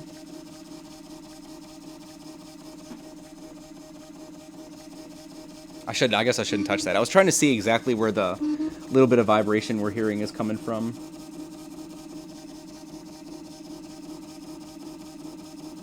But I'm almost certain it's the there's a kind of gnarled gear and a bearing that pinches the filament in the head against the feed motor. And I'm pretty sure it's the 2 washers. There's a tiny little washer on either side of that bearing, and I'm pretty sure that's the noise we're hearing. Because I can see from this angle, I actually have a perfect view into them, and I can actually see them kind of jostling around in there. But I think that's more or less the only machine, or only sound the machine's making right now. So, fantastic. I mean, the calibration isn't over yet, but hopefully it all goes well, and I'm glad this is over, because I was not looking forward to doing this. I haven't even watched, like, I'm sure there's some videos of people doing this on YouTube, but I haven't watched any. I probably should have done that in preparation. I think Joseph would have been a little less frustrated with me if I had been a little better prepared. But like I said, I have no problems making mistakes on camera, because more than likely that'll help somebody else kind of avoid some of those same errors. Because I'm pretty obviously not trying to jump on YouTube here and seem like I'm the master of the 3D print.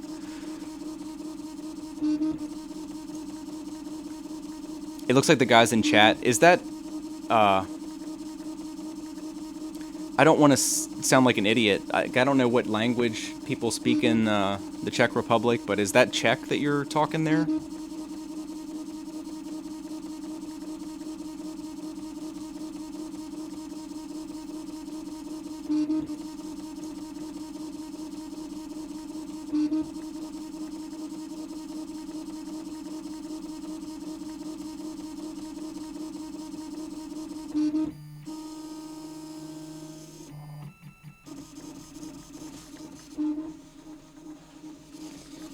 Oh, it's moving along slowly. Yeah, unfortunately, English is the only language I know, and I'm far from a master of it. Especially, it's not something I've really talked about before, but I'm schizophrenic, so like I have when I'm on cam here, I generally have a moderate amount of anxiety, and it makes me talk like just like that. Like I'm struggling to find the right word. I don't talk as well as I do in person when I'm on cam generally. You speak Czech in the Czech Republic. That makes it easy. I was just afraid to like commit to that because it might have been something that most other people know, and I just look like an idiot.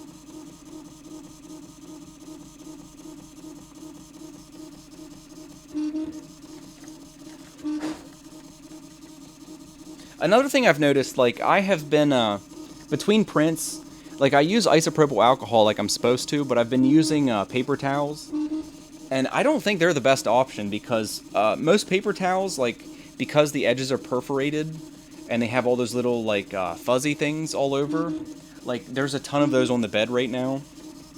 So I need to get some actual cloths to use to clean my bed, so I'm not introducing like tons of dust into my work area like there is all over the table right now.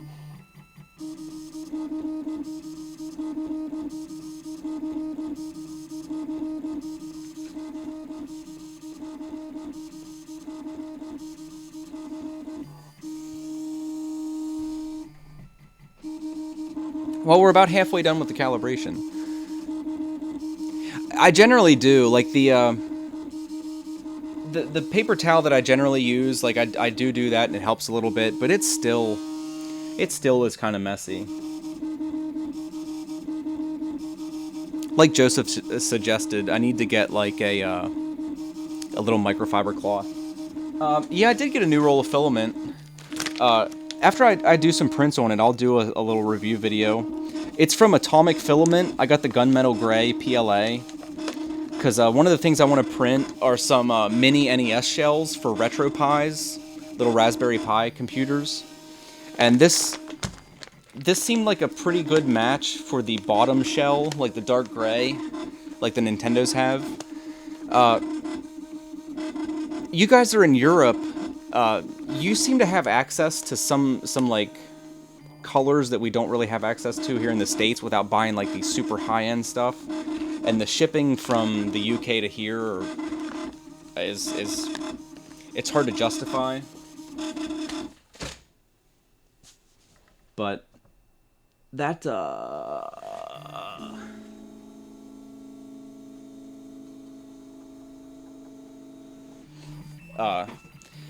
I found some colors. Yeah, the orange is from Czech, or from is it correct to say Czechoslovakia? It's something I probably should know by now. I mean, are they the same thing when I say that the Czech Republic is Czechoslovakia? Because I have used those interchangeably on and off, and I kind of like cringe a little bit every time I do because I don't know if that's correct. So the Czech Republic, that is the only way to say that, right? Okay. The calibration actually told me exactly the same thing that it told me the first time, that the calibration is okay, but the axes are slightly skewed. So, correct me if I'm wrong, should we do the V2 calibration print now? Is that what we should do at this point?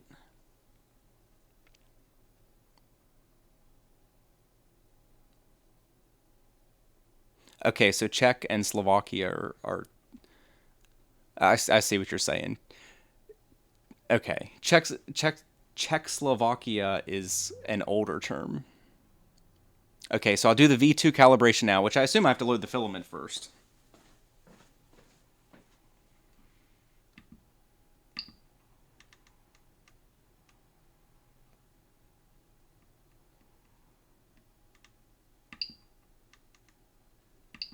So I assume we'll go ahead. I went ahead and started the preheat for PLA, and as soon as that's about done, we'll load the filament and then do the V2 calibration, which I assume is where I have to do the the live Z adjustment. So at least we're in the home stretch here, finally. And I'll just say, since we do have a handful of people in here, if anybody gained anything from this video, hopefully somebody did, or is interested to see more of my struggles and trials and tribulations in 3D printing, go ahead and subscribe, because I'll be doing streams like this for the foreseeable future on a regular basis. I do plan on doing regular videos where I record, do some editing, have intros, all that crap. I do plan on doing that in the future. Just as of late, I haven't had time to actually sit down and do editing and whatnot. So being able to stream like this just kind of works out well, because I can do kind of the content that I want to, and then it's just done and it's available for people to see. So if you want to see anything else in the future, any of the videos I want to do, because I want to do filament reviews. At some point, I suppose we'll be doing the other bearing upgrades, so I'll do that, and a couple other odds and ends. Like I said, I'll probably print out one of the bigger motor mounts for the Y-axis and install that, and just anything like that, and all the retro gaming stuff that I plan on doing in the future. Go ahead and subscribe, so you get like alerted when all that stuff comes out, and it'll give you a heads up when I'm going to stream too. Because I was trying to avoid doing a Twitter and stuff for the channel, but being that I already have like, to my surprise, like 50 or almost 60 subscribers in less than a week, I think it's going to be kind of unavoidable. I'll have to start planning these streams a little better in advance and giving people like a bit of warning. But we'll go ahead and load our filament here. And like usual, this filament, I just unloaded it earlier, so we're going to want to cut this blob off the end and have a nice little little angle on there.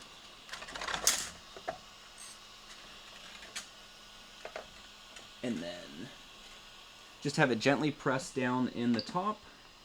We'll select load filament from our menu. And there we go. Just a tiny little bit of pressure, we'll push it down in and let it get started.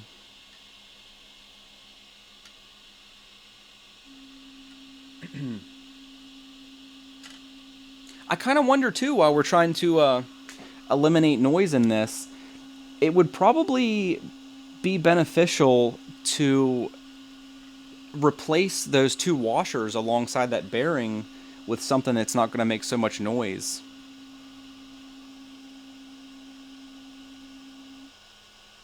Alright, so our filament loaded, and there's a big old blob down there now.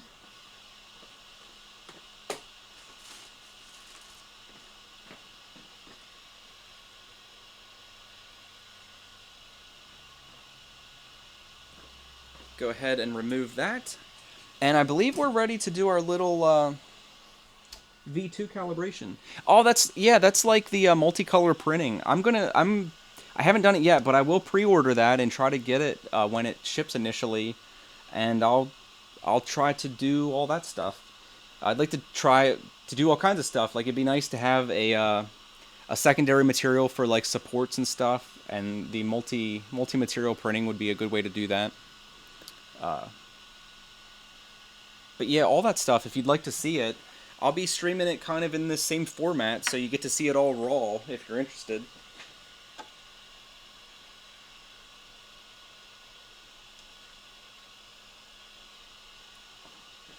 Okay, so we'll go to our V2 calibration that came on our SD card. Go to print from SD.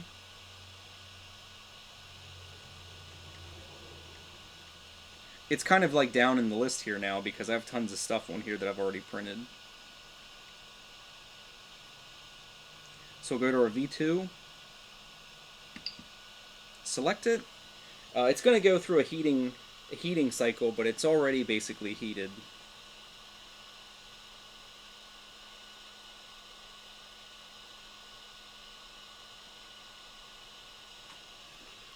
And then we'll just have to adjust the Z-axis height.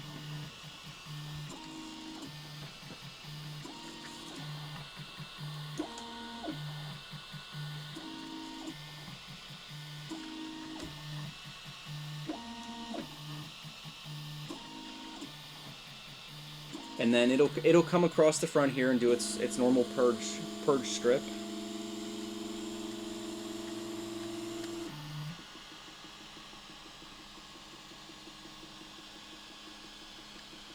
Which is definitely a little bit too far from the bed.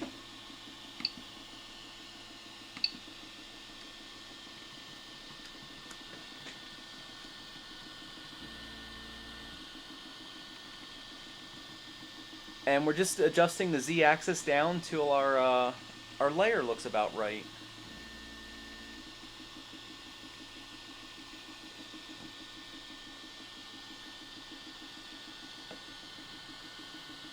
Oh, that looks about right. And I think we're a little lower than I had been before we did all this, but it looks pretty good. It looks like we're at about minus 0.612. Like I said, I think we were at minus 0.5 something before, so...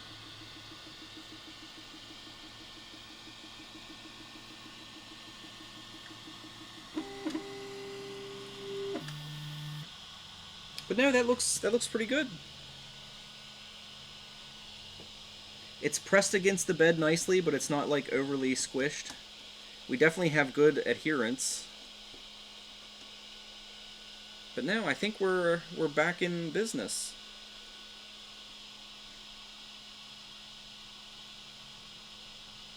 I think we'll do that again quick. I think I might have went a little low. Maybe I am going to end up being more or less where I was before.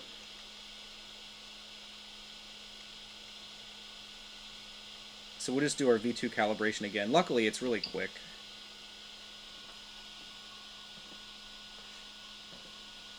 I think I went a little bit too low on that. Let me come over here and just turn the machine my way a little bit.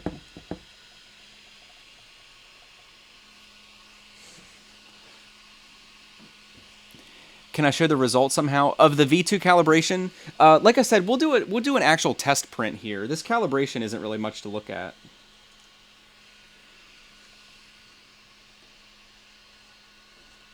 All the calibration does is a little like square pattern that gives you a little bit of time to adjust the Z-axis in real time. So we'll run this again. I'll tweak it, and then we'll do one of the test prints that it comes with on the card. Is this nifty little Batarang, and we'll go ahead and print one of these out real quick.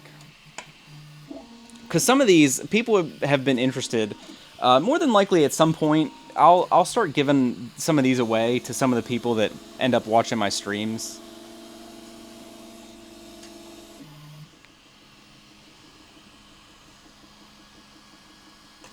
Because I wouldn't have a problem popping one of these in an envelope and sending it to somebody.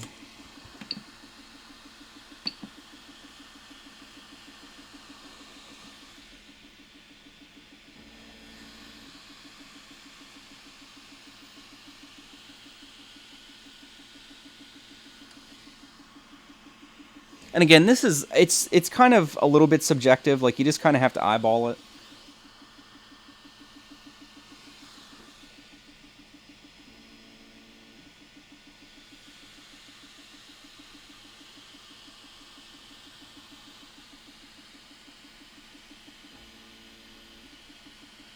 I think that looks pretty good. We're more or less where I had been before.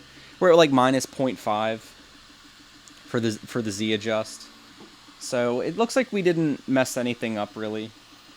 Everything's more or less where it was before we disassembled everything.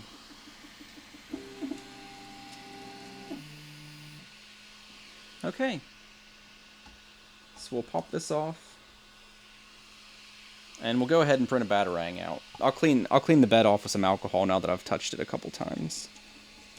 And then I'll move my secondary camera up so everybody can actually see what's going on.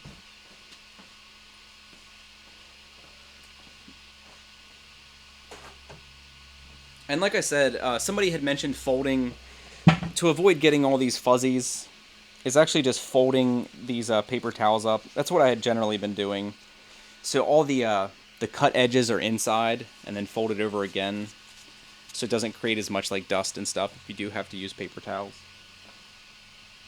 But I think you can get microfiber cloths in bulk fairly cheap online, so I'll be buying some of them because that's definitely the way to go. So you're not getting dust all over your work area. It could potentially cause problems later.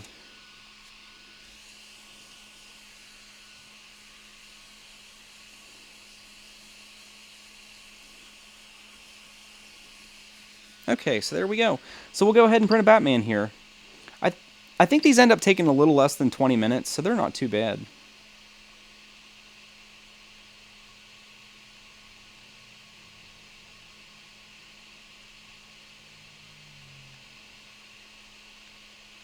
Where are we at here? There it is.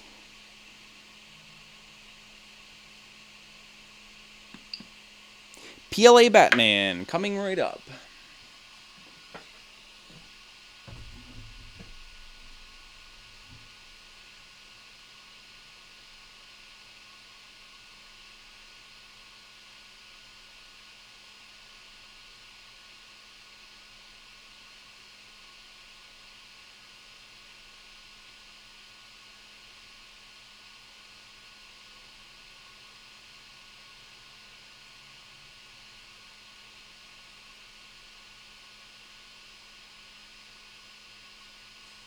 Yeah, unfortunately, I don't know if he's watching or not, but unfortunately, my friend is not very happy with me right now, so that's who that was on the telephone right now. He seems to not be so happy that I got a 3D printer and have something to do. But whatever.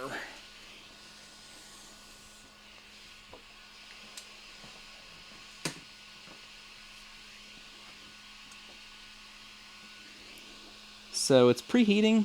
There we go. Alright. So we'll shift this over.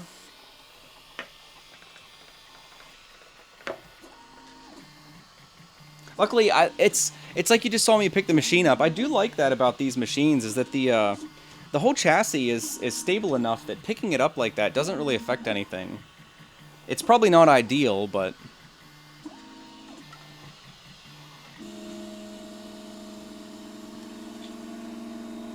it really doesn't seem to affect much of anything.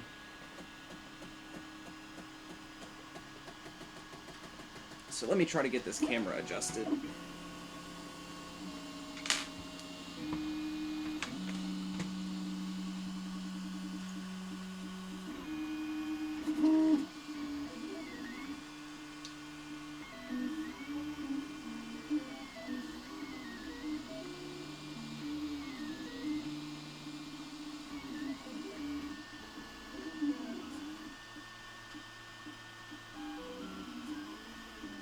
Okay, sorry for moving this. I have like the worst mount for this. That's something that I need to print out.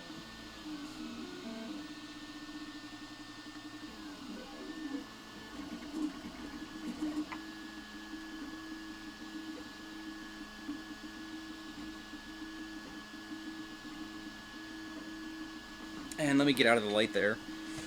It looks like this. There's a little bit of something wrong with this.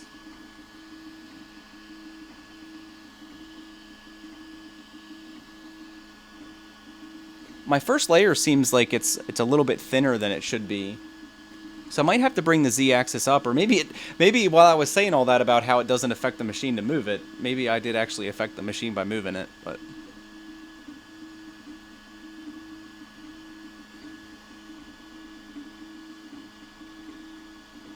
no, it still looks like it's printing okay.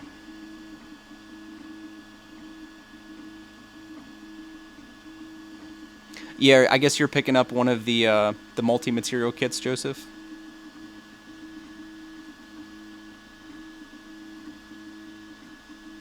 Oh, and I guess Prometheus. Is that a link to your channel then? I'll have to check it out when I get some free time later.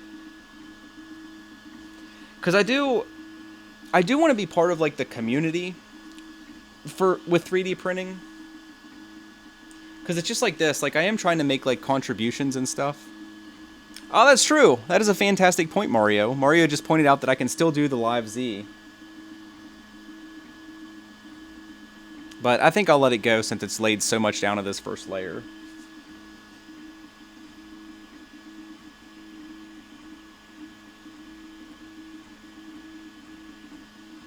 It might have just been the angle that I was standing at over there. It actually looks okay.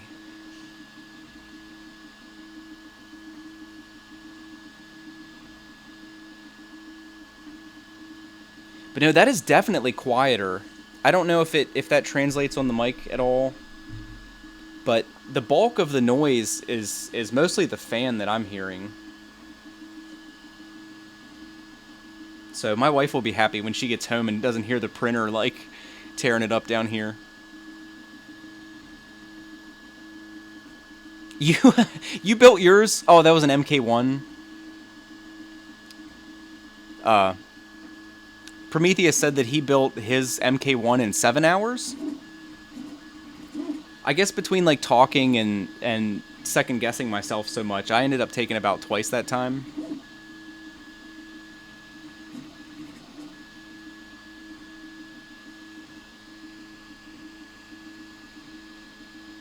No, but everything looks good. It looks like it still is a Prusa Mk2.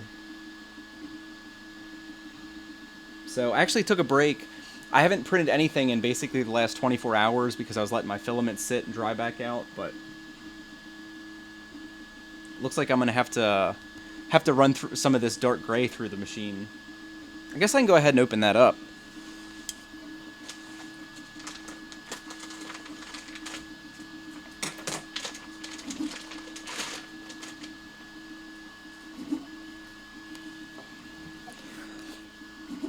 It's funny, this looks and smells different than the orange PLA. This PLA's kind of got like a flat look, and this is like, I don't know if you can see that, this is super shiny. So maybe as soon as this is done, I'll go ahead and print another Batman. No, but like I was saying, I always like get sidetracked. Prometheus said he must have built his machine in about 7 hours, and I took about twice that time. And I know part of it was that I was streaming, so I was like running my gums and getting distracted and stuff all the time, but I think it ended up taking me like, I guess it wasn't like 15 hours. I think it was closer to 10. But yeah, I've seen people that have claimed they've gotten their machine together in as little as 4 hours, which like, maybe if I built a second one, it wouldn't take nearly that long, but 4 hours seems like, I don't know, I might call shenanigans on that. That seems like that's not very much time at all. But yeah, I think we will do that before I wrap this up. I'll go ahead and we'll print another Batman in this PLA and see how that does.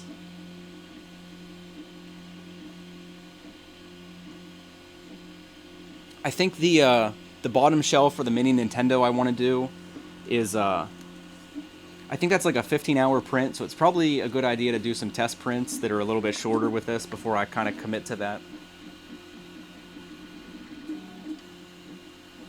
But yeah, let me adjust this camera quick.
There we go, get a little better lighting there.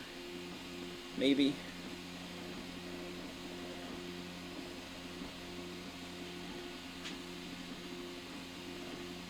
But now it looks like it's printing fine again. Oh, don't say that, Prometheus. If you're speaking English is anything even close to what you've been typing, your English is fine. I haven't had any problems understanding anything you said, so I wouldn't worry about that.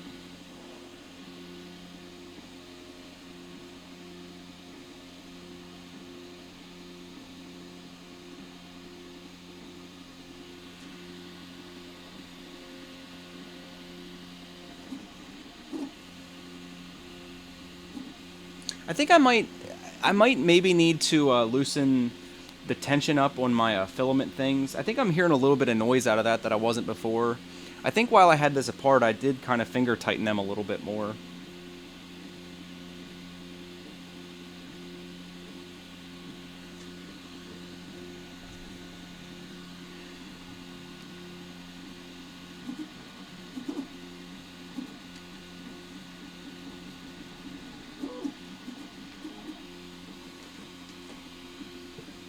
But no, that's unfortunate about my friend. I don't know why. I don't know why things gotta be like that.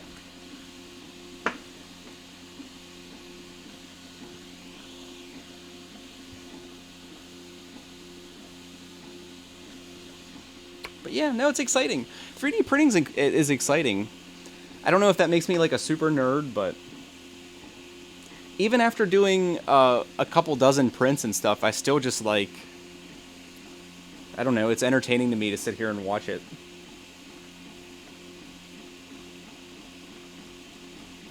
That is those washers, that tiny little bit of vibration noise is, I can see it vibrating in there. It's one of those tiny little washers.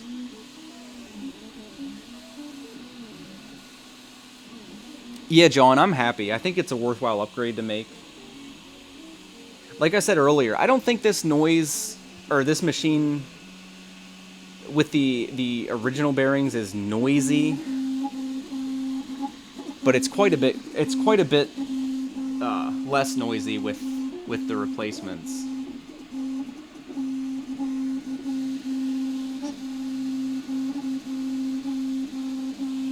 The only noise I'm hearing now is that little washer. I'm gonna have to do something about that. It's funny to go through all the bother of replacing all those bearings and have this little easy-to-access washer making all these noises. So I don't know what I can do to fix that. I might just get a little, I don't know, they make, like, polyurethane washers. Maybe I'll just put one of those in there, because that won't make noise if it vibrates then. I might have to go to the hardware store later today and grab one of those.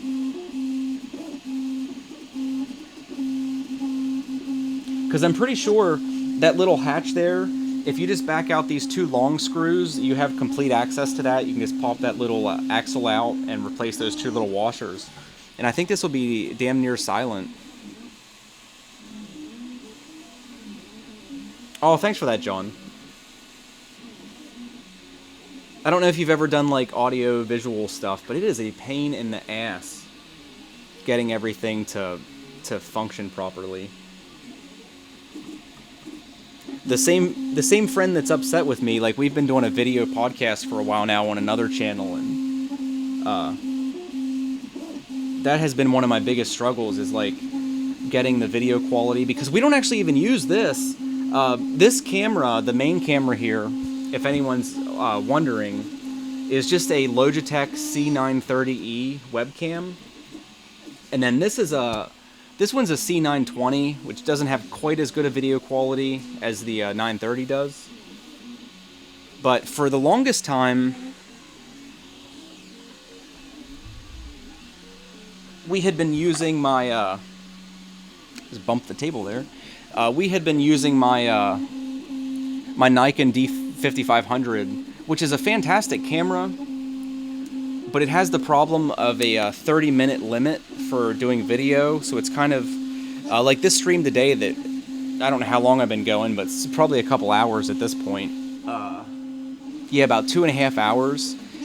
You just can't do that kind of stuff with this camera because it has a 30-minute limit, where at 30 minutes it'll shut off and I'll need to restart the video. So yeah, this is, you still have the problem that, like, this is tethered to a computer, like I can't take this outside or anything. But for things like this, where I'm just in my basement, my computer's like sitting right over here to the side, it seems to be pretty good.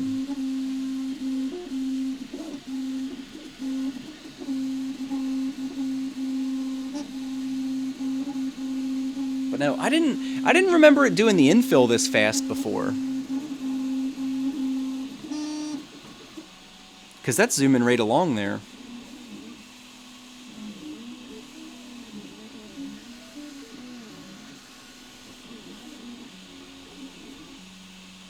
It doesn't seem to have any errors. Like I said, I think that first layer went down a little thin. I think my Z-axis needs brought up just a tiny little bit, but this still looks like a nice print. I guess we'll see here when it starts like that layer that bridges over this infill. But for the most part, this looks good so far. Daryl asked, is the stock Mk2 really that loud? No, it's not super loud. Like, I wish I could fix the washer here so you could actually hear how quiet this sounds yet, but it's not that loud. It's just louder than this. And, like, I'm in my basement here, and we have our living space, like, directly above, and the floor's not insulated very well. And you can hear it. Like, if there's not much else going on in the house, and you just kind of listen, you can hear the machine sitting down here printing, so it'll be nice now that we probably won't hear this at all. Because I think the time that it annoyed me the most is when I'm like sitting down here doing soldering and stuff and working on game consoles, and this thing's just like going crazy. Because some things are worse than others. Like when it's doing relatively straight lines, it's not too bad. But you're not going to be able to see it, but like this big print here, like the base especially, in the slicer I set the infill to the 3D honeycomb, and it's really small. Like I would say that's, I don't know, the honeycombs are only about a 1/16 of an inch wide, and it's like zigzagging really quick. That was noisy. That was noisy when it was doing these big zigzag lines. It sounded like it was shaking itself apart, even though I know it wasn't.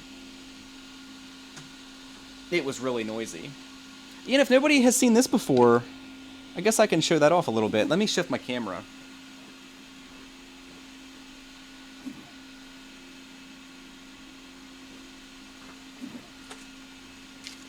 I did finally get the right size ball bearings for this, because this thing is really cool.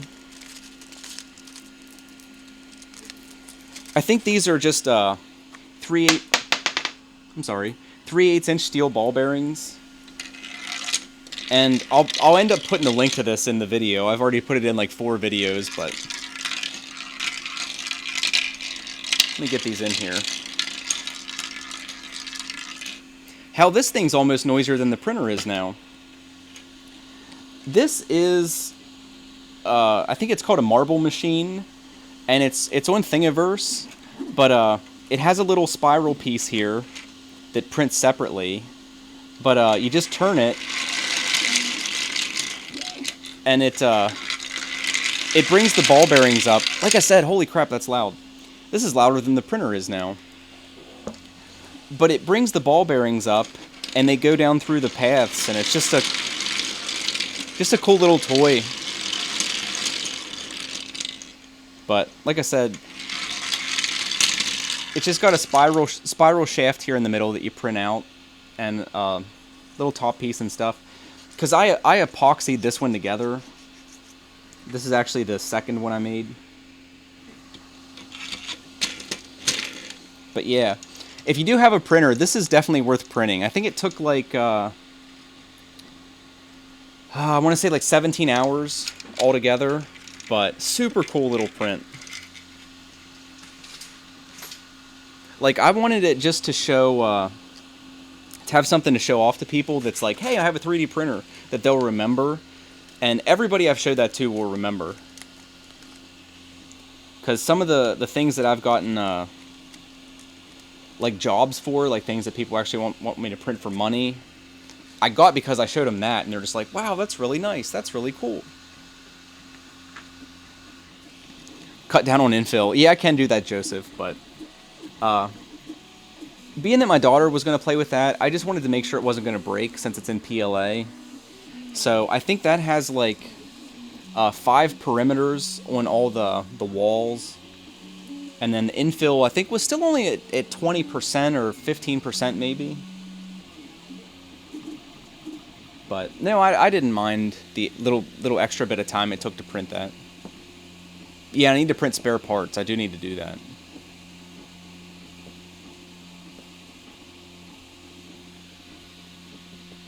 Because someone in...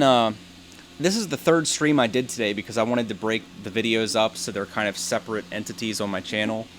But somebody was asking if this orange is the same color as this orange, and I don't think it actually is. I don't know, these might be ABS, I could be wrong, I actually don't know. But this is still a nice bright orange. My camera doesn't like to pick it up right, like it looks way more washed out on this webcam than it does in person. But you can see, it's just a tiny little bit creamier. Again, in person, the difference is not as significant as it looks on the camera. But this is not exactly the same orange as this appears to be. Oh, John in chat said that the Mk2 orange is easy ABS. Okay. Because I don't mind my spares being in PLA, but I might end up getting a roll of this ABS if I can find exactly what it is. Because like I said, if I can find a link to what this is exactly, I'll put it in this video and the other video where someone asked, so it's available if anybody wants it. Because I think in all these like videos that exist for the purpose of education and information sharing, always do my absolute best to get the links to things in the description. So always kind of expect that on any of my videos.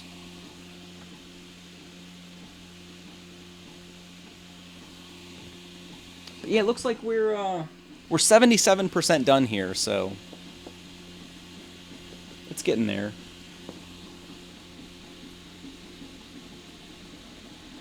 Looks like there's a couple minor little tiny little marks on the edges where the infill didn't completely meet the barrier, but I let this roll soak up too much moisture, so I wouldn't blame that on the printer at all.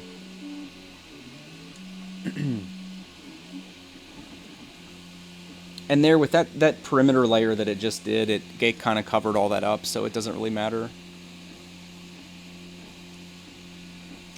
Oh, John said that Prusa Research, the company that actually makes this machine, is buying up all of the orange ABS that they can get their hands on, so it might not be super easy to get. So if you do get an opportunity to get a roll, I guess you should go ahead and try to get it.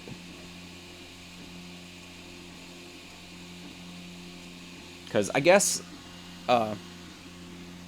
most of the things I need to print in the near future I'm going to get by using this, because I need pieces in gray, and then a lot of stuff that I'm going to be printing to actually sell to people are going to be like wargaming terrain and stuff for some of the tabletop gaming that I do and some of the gaming groups that I'm part of. And all of that will be painted, so the color doesn't really matter. But I will be getting some ABS, and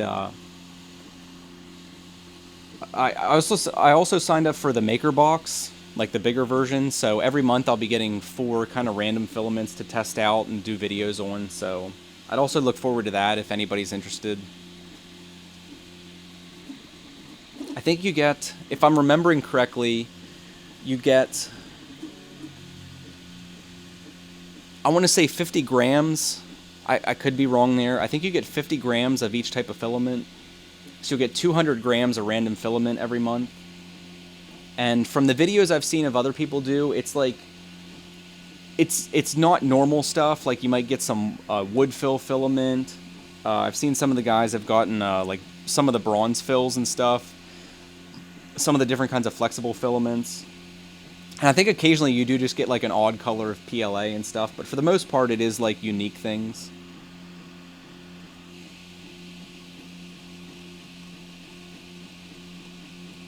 So I'm looking forward to that to do the videos on, obviously, but just for my own curiosity, like I'd like to start printing with some different materials. Like there's a lot of little kids in my family, so I'd like to get some of the soft, like squishier, flexible filaments to test printing with. Because it's one of the if there's anybody in chat that's thinking about getting one of the Prusa i3s, especially the Mk2s with the new the V6 hot end, it is absolutely worth the extra money over some of the cheaper kits, because this machine can essentially print everything on the market. There's some exceptions with some of the more abrasive filaments, like you might want to get a hardened extruder tip, which isn't that big of a deal and they're fairly inexpensive, but the machine itself and the hot end itself is capable of printing basically everything. Chris in chat is asking if it's quieter now. It is absolutely quieter now, yeah. Yeah, now Joseph's going to mock me for taking the belt off. That was a critical mistake. I think it took me, I would say 15 or 20 minutes to get the belt aligned again. Like I was having trouble with the belt, like kind of wanting to walk on the pulleys. So hopefully my struggles will not be in vain and I can prevent someone else from making that mistake.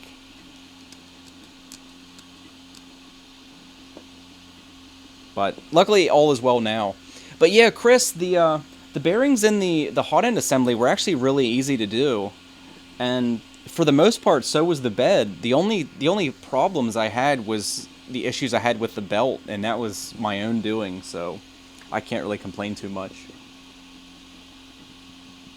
But no, all in all, I think it's a worthwhile upgrade to do, and I think anybody that can assemble the kit is more than capable of putting the bearings in.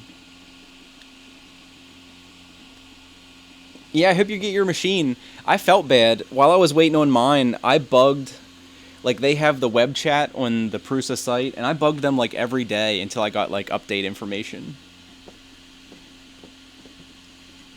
Yeah, I would definitely, if you can, Chris, I would definitely stream your experience, because I'm sure it'll help people. Because like I said, I'm all about being part of the community. I'm not trying to like corner the market on being an i3 noob.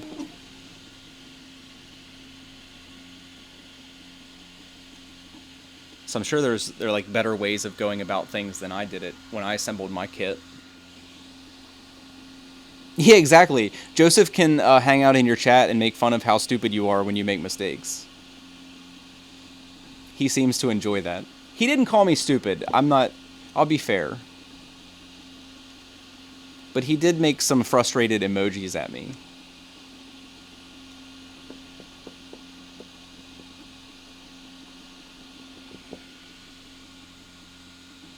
But it looks like we're in the home stretch here. It looks like we're in the final layer. Like I said, this actually didn't come with any... I know some of these filaments came with like information on like recommended speeds and stuff, but this has a 190 to 230 print temp range, so that's a huge range.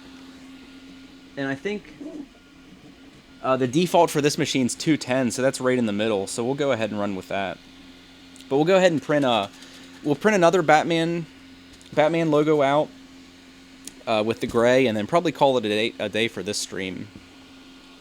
I was considering, I have some just cheap foam board from Walmart. I was considering like trying to build a small enclosure today for this, to try to prep for printing some ABS and stuff. See if I could get away with like a cheap enclosure like that, but I think I'm going to take a break and get some food and stuff instead. We'll save that for another day.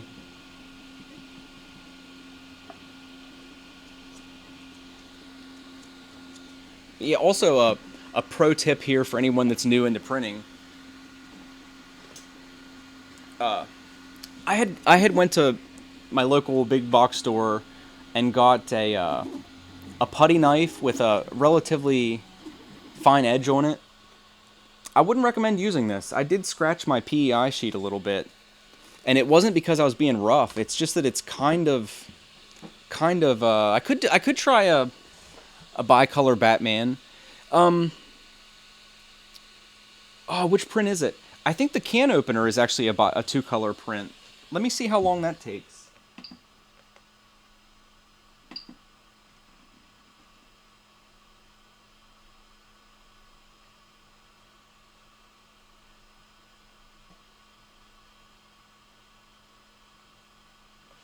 Oh, I think that's a 1 hour print. Maybe we'll save that for another day.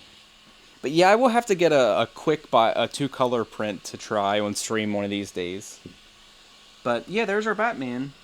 I know people are probably going to yell at me to wait for this to cool down, but we'll go ahead and pop it off of here.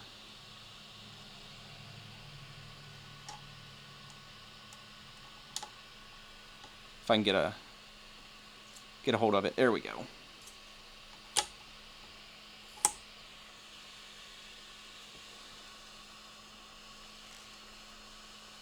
Yeah, that's a nice print.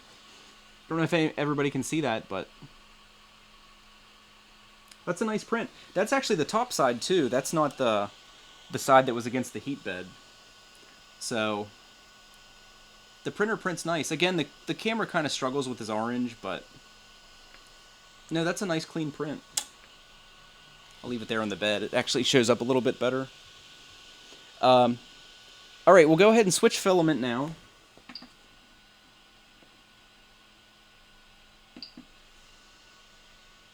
Oh, that's right. I'll have to preheat again.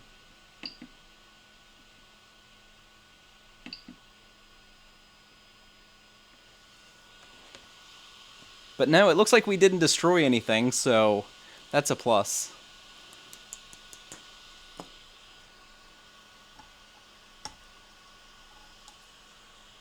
So we'll just clean our bed off here in the meantime.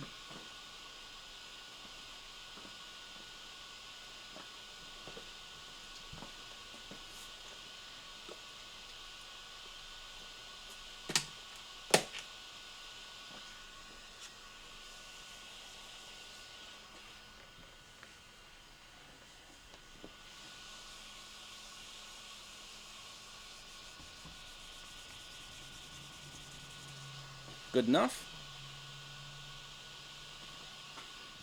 I think that's my Batman logo number like 6.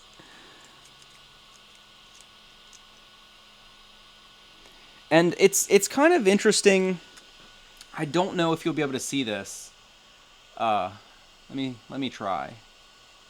If I can get the light to reflect off that right. But there's like two or three lines in here that kind of like stand out a little bit more across the face of that. But it actually does that on every single print. I don't know if that's the slicer. Like that must be the slicer, not an inconsistency in the printer itself. Because these two are actually identical, like on the top layer. They're absolutely identical. Like every single imperfection that this one has, this one also has. So that must be in the slicer, not the printer. And it's kind of the same deal with the back. Like there's a couple lines in this that stand out just a little bit more than the other ones. But yeah, no, that's a good print. That first layer is squashed a tiny little bit, so we'll have to live adjust the I guess we can run the V2. I'll switch filaments and then run the V2 with a new filament. And the unload just spits that out. Oh, we'd never had that before. A little bit of stringing.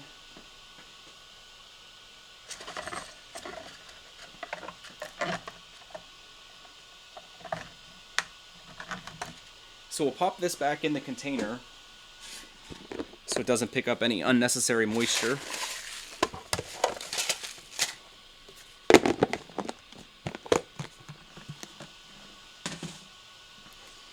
And then we'll find the end of this roll, which they've taped up nicely. I still got strings of that orange on me. And we'll cut an angle on this again. And I think this is PLA.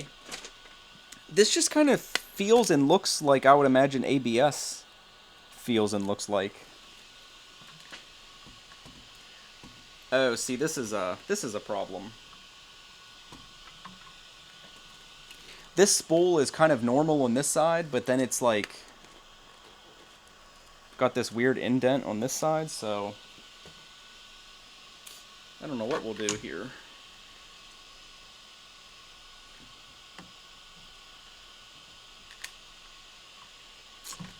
That is a problem. Let me see if I have a piece of pipe.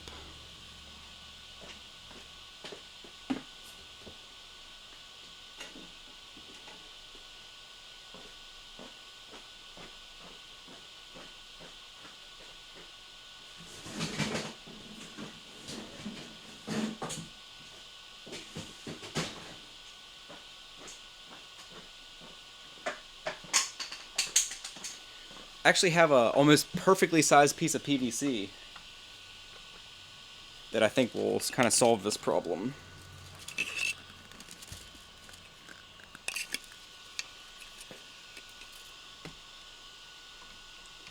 I'm having the same feelings I did before. Like this roll is, I was gonna say it's heavy. It's 2.2 pounds, and it just kind of doesn't seem like something you want hanging off the top of your machine.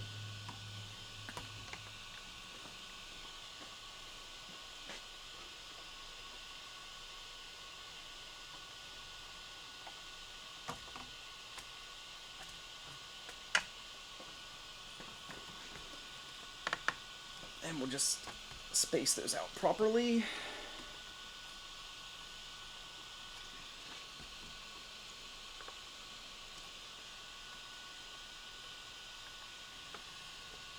All right, good enough.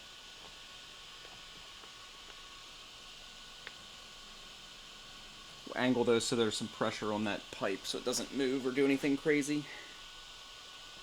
All right, I think that's a decent temporary solution.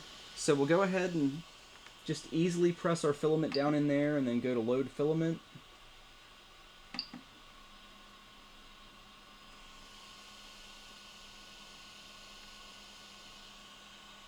And it loaded with no problems. And I'll squirt a little bit out here.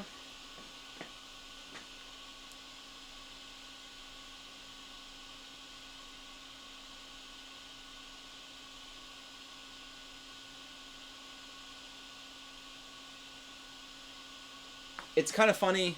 It's kind of funny watching it come out of the nozzle. It's like a slow transition. Can I do the live Z right now? Or do you mean just like rotate the threaded rods to move it up, Prometheus?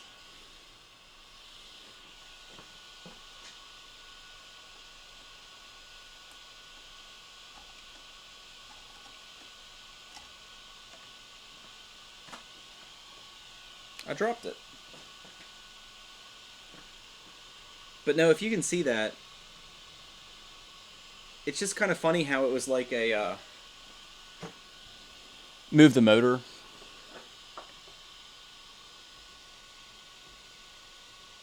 I'll leave it. I'll leave it. We got by.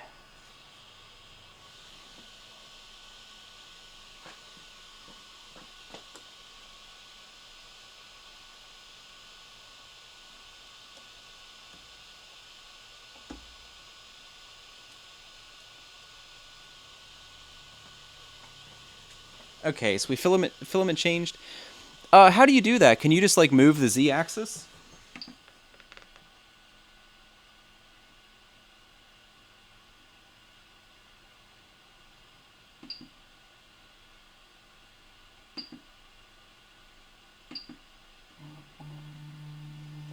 Ah, I learned something today. Yeah, what they were telling me to do is move the Z-axis, and if you go to settings and I guess move axis, you can actually just manually... Yeah, John's on top of it. Under settings, you can just go to each axis and move it independently with the controller itself. So I learned something today. Thanks for that.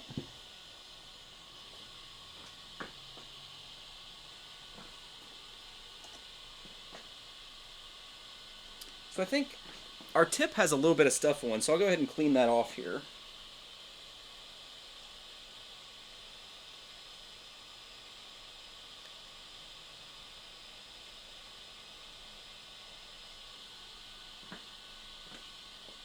I burnt my finger a little bit.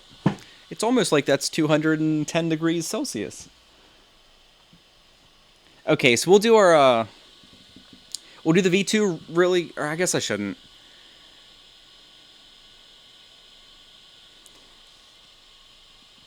More insert Cree for cleaning color. Can you actually move the...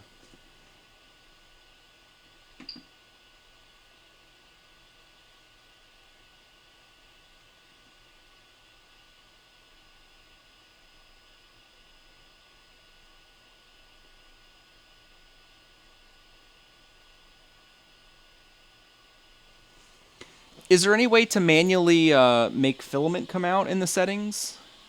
Like, does anybody know that? I'll move this so you can see what I'm doing here. I guess you can't really see it. It's too bright.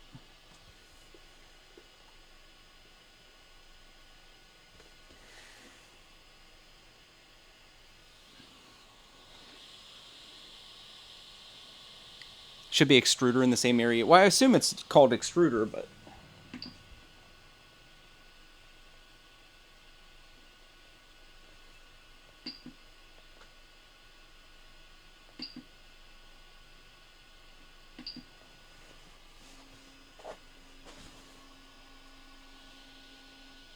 Oh, there we go. Now it's spitting out filament. I don't know if you can see that over there.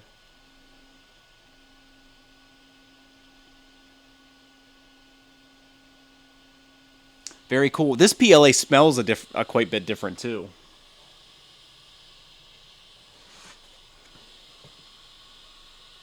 No, that seems like a perfect match for the color I needed. Just a tiny, tiny, tiny bit darker. Okay, so we'll go ahead and do another Batman here.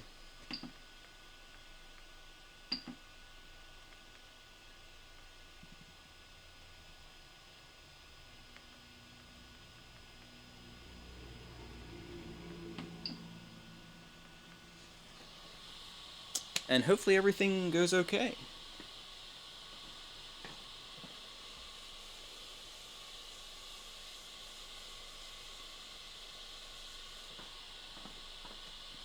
Has anyone, I know it's not really relevant to anything we're doing, but has anyone replaced their PEI sheet before? Is that very difficult to do?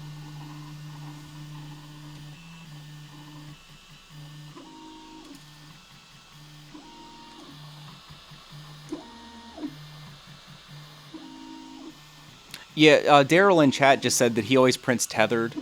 I'm actually a computer nerd more than I am anything else. And I just worry, like a lot of people have said, that introduces more opportunity for print failures. Because I'm just concerned that you might have, like... Printers never surprise me when something goes wrong.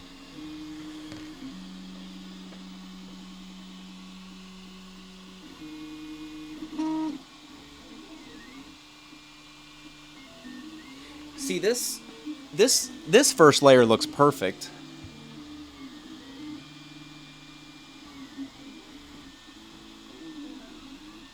I'm excited. The excitement's just now setting in that I'm printing in the gray for the first time. I'm kind of excited to see how this looks. Everything I've done thus far has been orange, so this will be a manly Batman logo instead of all these like bright orange ones. It's just like things like this I think will look pretty cool in gray too.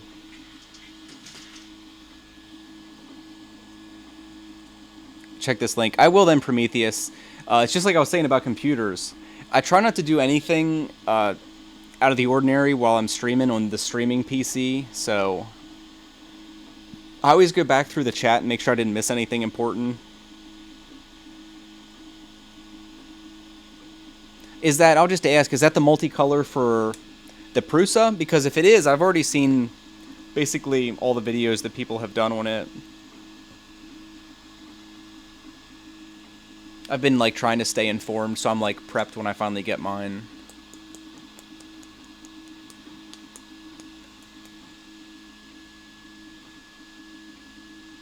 No, this gray looks sweet. Let me move that secondary cam, but I'm pretty pumped. I hope this print's nice.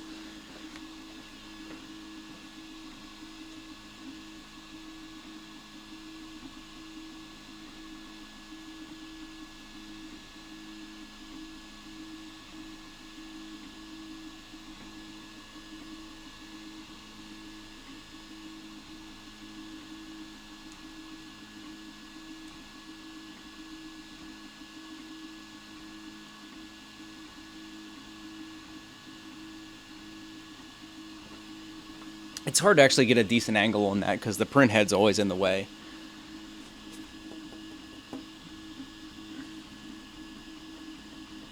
Not need upgrade. Yeah, it concerns me because I like just from like an engineering perspective, like I like this kind of extruder better. Like it makes sense to me to have the motor as close to the hot tip as you possibly can. So the move with the Prusa multi-material seems to be more of like a Bowden style. How like the motors are out here, because from what I've seen, you actually remove the extruder motor, so the motors pushing the filament end up being, I mean, it's not really far away, but it's 10 or 8 or 10 inches as opposed to being hell, that's what, 2.5 inches from the hot tip.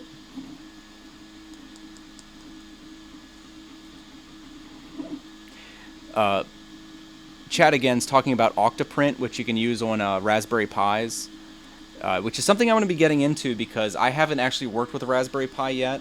And when I do the mini NES that runs off a Raspberry Pi, will be my first experience with it. And again, I'll stream all that on my channel, so if you're interested, check it out. But after I get into that, I'm probably going to do a lot more stuff with Raspberry Pis because I've seen so much cool stuff over the years that people have done with them that I want to like get in on it. It seems like a lot of fun. Because now that I have a printer, I'd like to make... There's nowhere in the area that does it where I live, but I'd like to start making some little robots. Like, I used to be a huge fan of... was it BattleBots? The show where they used to just like fight robots and stuff, and I've watched a lot of that online. And I could probably never afford to make a big like high amperage, actually like killy robot, but I would like to make some like smaller ones just to mess around with. No, this filament seems to print really nice. And again, that was the it's atomic filament. I think this roll was I think it was about $29 US, because there's a lot of cheap filaments on the market, but I was kind of afraid to get some of the super cheap ones. I don't think I'd have any problems with them printing, because most of what I've seen, like, people say they don't have a ton of extrusion errors with the cheaper filaments anymore. Like, that seems to be a thing of the past for the most part. But I was worried about the color consistency mainly, because I've seen guys that, like, the first third of the roll compared to like the last third of the roll when you're doing prints, there can be some lack of consistency with the color. And for a lot of the things I'm doing, like, that won't be acceptable. So I didn't think it was too bad to pay a couple extra bucks to get some filament with a good reputation. So Batman in gray looks right. That looks like a Batman logo now. I mean, this does too, but it's freaking orange.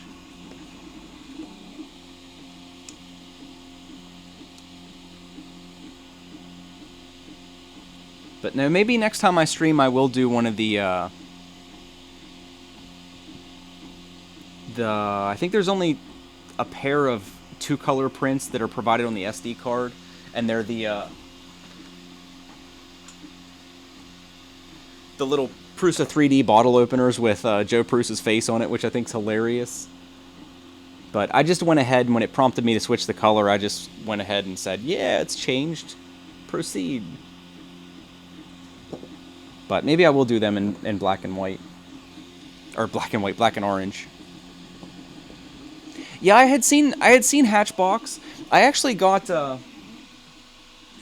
one of the videos I did earlier today was, this is a Hatchbox filament holder that I'm going to mount on the wall. It'll actually like sit right above my printer. And it's by Hatchbox, and it seems sweet. Like I had no problems with this. For $10, I think this was $9.99 on Amazon, and it's all metal. No sharp edges or anything crazy. Everything's like painted nicely on all faces. Even came with like little rubber feet. So yeah, I'll have to give Hatchbox a try. It's a little intimidating. Like when I bought this, in my mind I was like, I'm gonna get on the internet and buy some filament. And then I started looking around, and there's like a shocking amount of filament available nowadays. So I was a little bit overwhelmed when I first started looking.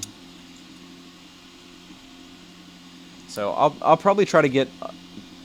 I'll probably print a good bit of this roll, and by that time I'll probably have the first maker box, which will have some samples in it. Because I'd like to actually like try some filaments out before I go buying too much. Because I don't have a whole lot of like disposable income to spend on stuff, so I got to be a little bit careful with what I buy. Luckily, filament's not a huge investment, so worst case scenario, you spend 25 or 30 bucks and get some crap filament. I guess that's not the worst.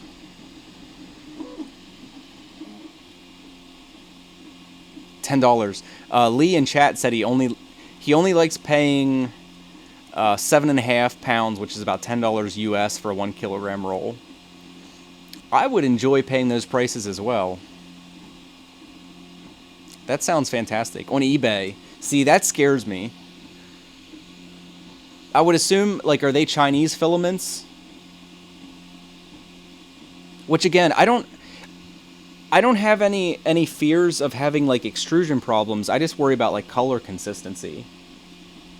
Have you had any problems with color consistency at all?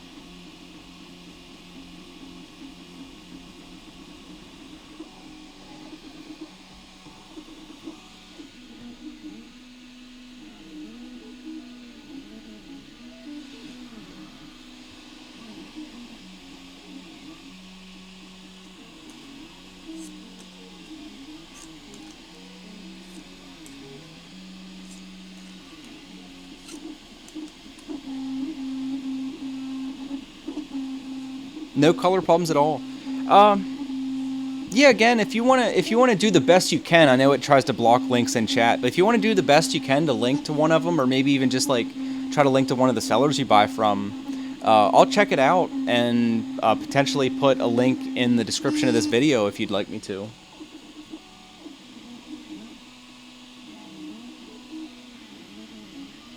Yeah, I know it's been said several times, but the printer is significantly quieter than it was with these new bearings in it. The fan is probably 10 decibels louder than any other noise the machine itself is making.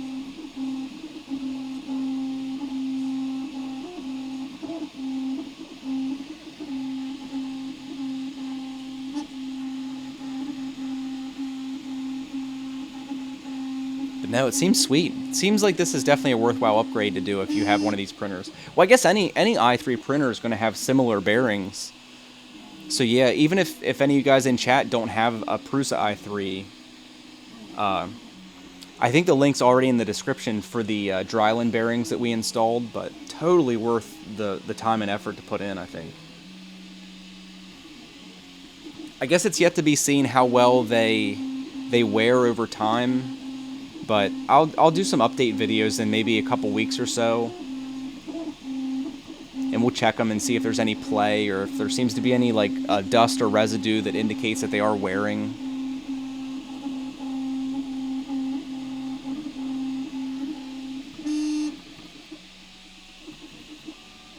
With those fast movements, the heat bed is making a little bit of noise, but I think that's mostly just like the fact that that's a big, relatively lightweight, rigid piece of material, and it just kind of resonates a little bit.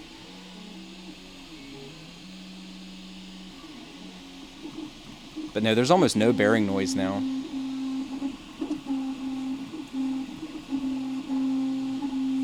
No, Chris, I, like an idiot, because if I had 10, I would have went ahead and did the Z-axis bearings today. Like an idiot, I bought 6. I bought 3 for the print head and 3 for the bed, so I only had 6 today. But yeah, there's a total of 10 in the machine itself.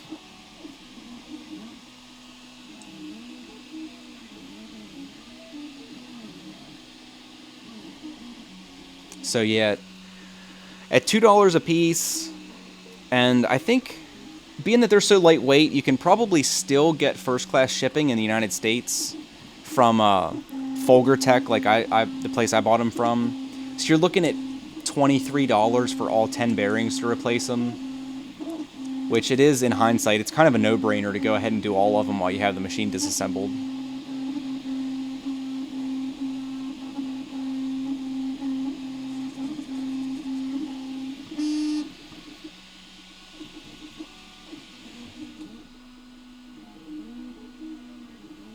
Now this filament is pretty sweet. It's got like a Lego look because it's kind of glossy. It looks just like ABS Legos. That's why I said, like, I don't have any experience, but to me, like, if you'd asked me what I thought that was, and by feeling it and looking at the roll and stuff, I would have assumed that's ABS.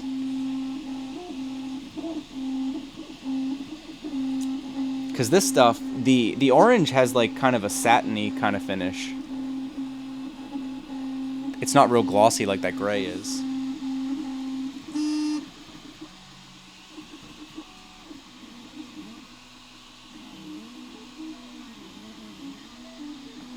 But today is Friday. If anybody's interested, I probably will jump on and stream a little bit tomorrow. I had some people asking on my other videos to just go through the process of actually taking a file, bringing it into the slicer, exporting the G-code, and printing it. So I don't think it'll take all that long to go through that process, and I'll just I'll stream my actual screen while I'm doing it, because it's really simple. Some of the stuff, like all the files I did, it takes you a few minutes tops, like maybe 5 minutes. The tough part's, if you're not going to be making your own files, you'll spend more time on a site like Thingiverse looking through stuff than you ever will exporting it or pulling it into your slicer. Or like Joseph seems to be a fan of S3D.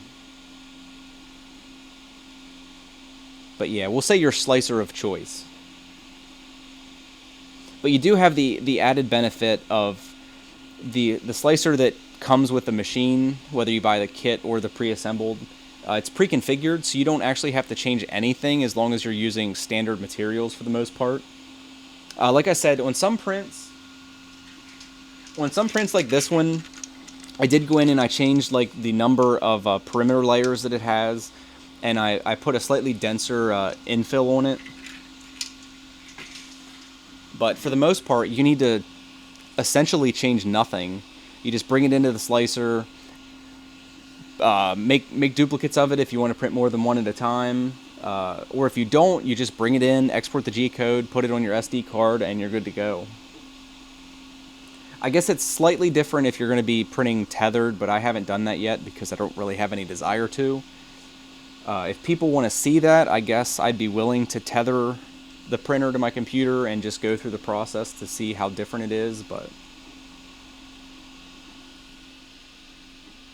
to me it just seems easiest to copy to your SD card, pop it in, and then the only connection you have to the outside world on your printer then is the power cable.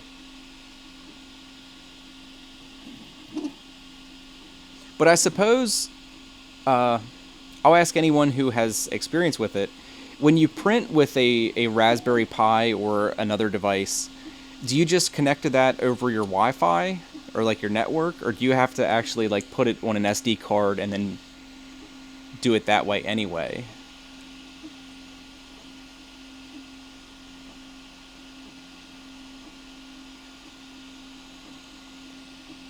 Forrest asked if I plan on building any of my own models. Yeah, definitely. Like, one of the things I'm going to be printing a lot of is wargaming terrain for games like, I guess I don't have any much of anything sitting here, but games like Warhammer, if you've heard of that, tabletop war games and stuff, and I plan on making a lot of those files.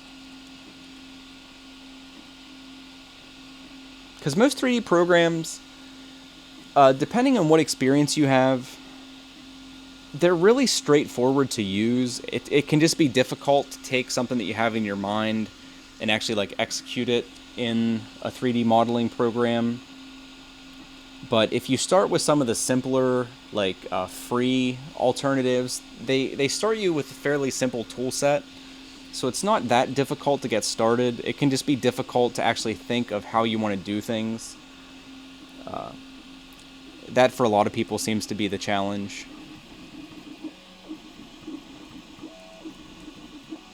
Yeah, I mean, that seems handy to be able to print over the internet. Or, yeah, Wi-Fi internet. Either way. So I'll have to experiment with that when I finally get... Because when I order some Raspberry Pis, I'll probably buy 10 of them at a shot when I make my first order. So I'll set a couple of them aside and actually do some tethered printing to try it out. Again, it kind of concerns me to introduce another potential failure into the signal chain, which probably isn't that big of a deal, but I don't really need to at this point, so I'll kind of avoid it.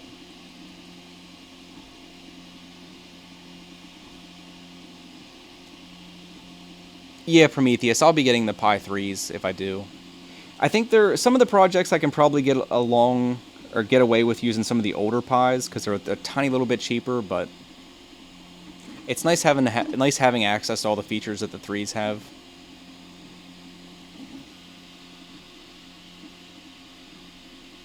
This PLA smells a lot different than the other one.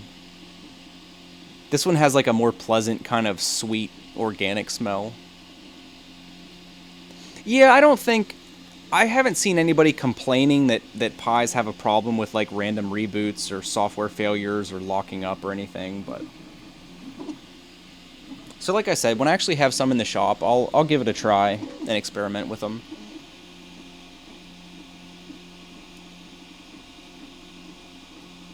3D modeling. Oh, there's so many alternatives. I can't remember names off the top of my head. I'll probably do a video on that in the near future here. Like some of the pros and cons of some of the different programs that are available. Like I used to do a lot of work in just regular old AutoCAD. And then some of the machines that the job I used to have used had their own proprietary stuff. Like I used to do a lot of work for thermal printers, which was all... It was kind of stupid. It was all two-dimensional printing, but the software, even though it was proprietary, was 3D software. So, unfortunately, a lot of the experience I have is in proprietary crap that really doesn't have much use outside of the specific machines I was using. But yeah, like a lot of the Autodesk softwares and stuff like that. Fusion 360, stuff like that. But yeah, like there's some people talking about some of them. There's a lot of free alternatives now. But like I said, I've said it several times, but anybody that's interested in any of that stuff that we've been talking about, I'll be doing a lot of videos in the future. Since I work from home, my daughter was sick this week, so I didn't have much free time. This is the first day that she actually went to spend some time with Grandma today.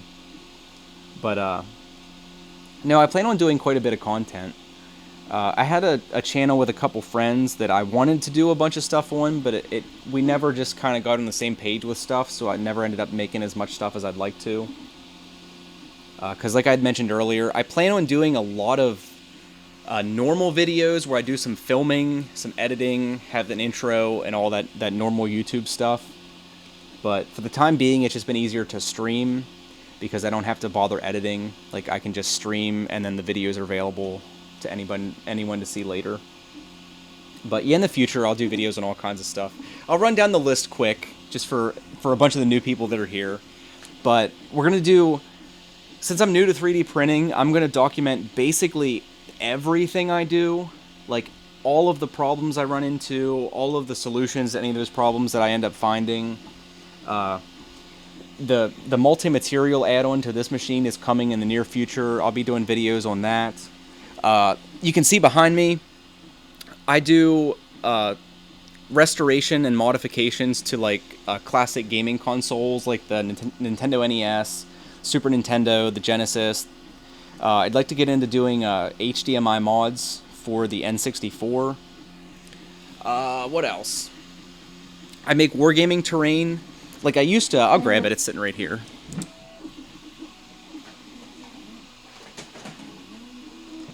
This is a box of seconds. Like, these are castings that weren't perfect. But I used to do a lot of casting of plaster out of Hearst molds, if anybody's ever heard of those. But for wargaming stuff, like there's stone archways and like these are floor tiles that are 1-inch squares made out of plaster. So I'll probably do a little bit of video work on that kind of stuff. Some painting and finishing of basically everything, like painting and finishing of some of this stuff, of some of the like actual miniatures, like everything from like I didn't print this, I wish I did, but everything from like these big old Warhammer models to you know, like other 40K like tanks and stuff, doing like photorealistic weathering, all that kind of crap. Also do a little bit of RC flying. So I have like a bunch of like micro helis that I'll probably be making some parts for and doing some work on. But all kinds of stuff. Another thing I do,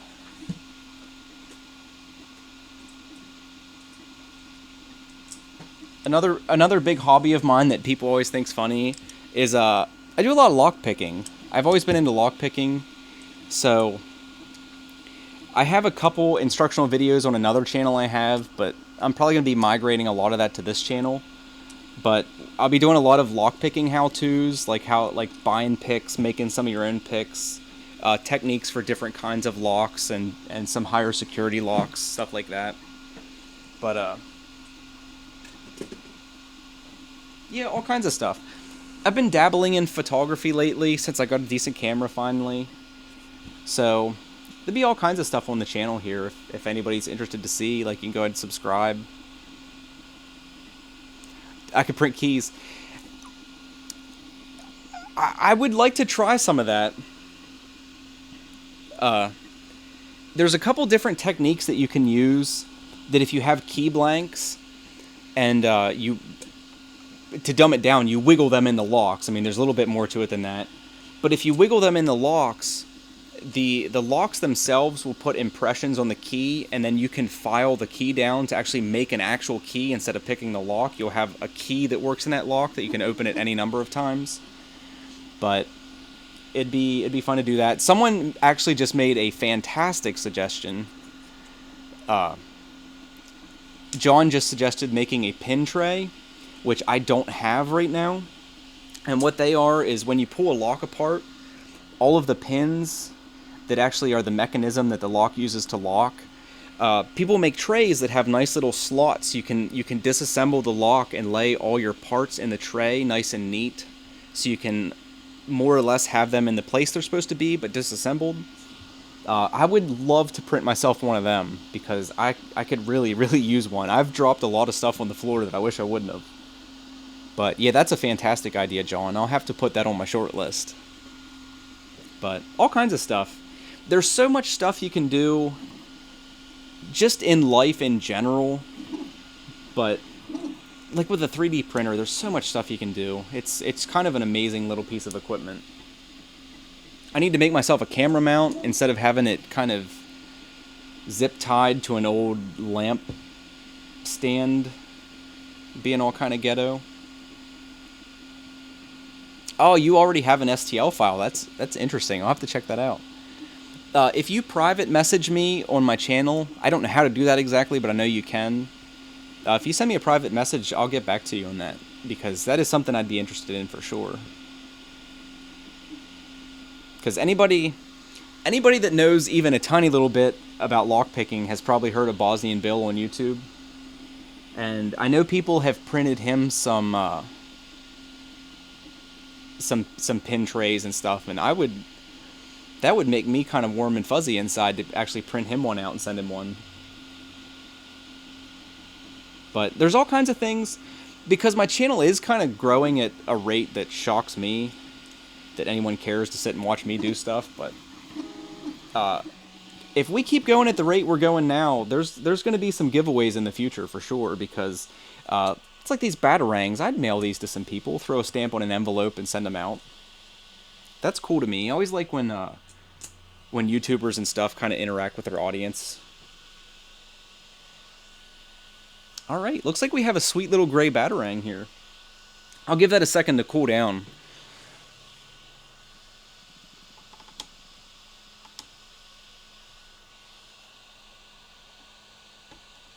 This PLA seems to adhere to the bed well. I was trying to take the skirt off, but it seems to be on there pretty good. But no, I'm happy. This seems to print okay. Every time something's a new experience, I'm always kind of worried. But yeah, the purge strip seems perfect. And the print seems damn near perfect. So I'm going to have to make sure I keep this PLA sealed away in a container so it doesn't get kind of tainted by moisture like my orange PLA did. Because if nobody's seen that video, it's kind of funny. I was printing with my orange, and I had been printing for days on end, so it was exposed down here in the basement. I should have been taking some breaks so it could sit in some desiccant and dry out, but I started having some bubbles and stuff in my extrusion, so I panicked. I panicked and popped it in the oven, and I did it a little too hot because it warped the spool and stuff. So I'll try to like keep this one dry so I don't end up doing something stupid like that again. Okay, we'll move this out. This one seems more correct. This Batman... There we go. This Batman logo seems like it should be in gray. But now, as you can see again, that's another... Let me move the camera here.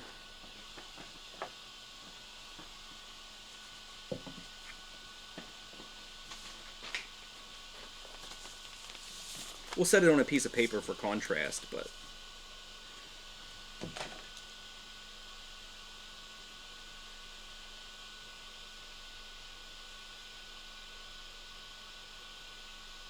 Is it going to focus? Looks like it's struggling a little bit. But no, that seems like a nice clean print. No, I totally agree. Like, the stream is a little bit more fun. It's like this. I couldn't be sitting talking to people. When you record, you're kind of like alienated from your entire audience. Like, I think you end up making slightly better content because you have a little bit more control. Like, when I stutter and say stupid stuff, I can cut that out, and you'll never know that I stuttered and said anything stupid. But at the same time, like, there's absolutely none of the interaction that we've had over this 3.5 hours that I've been streaming. Because, like, some of you guys, I feel like I know it's funny to say that, but I feel like I'm slowly getting to know some of the people that have been showing up on a regular basis, which is sweet. Like, I'd never have that opportunity if I was just, like, filming in isolation and then uploading, and there's that weird kind of disconnect,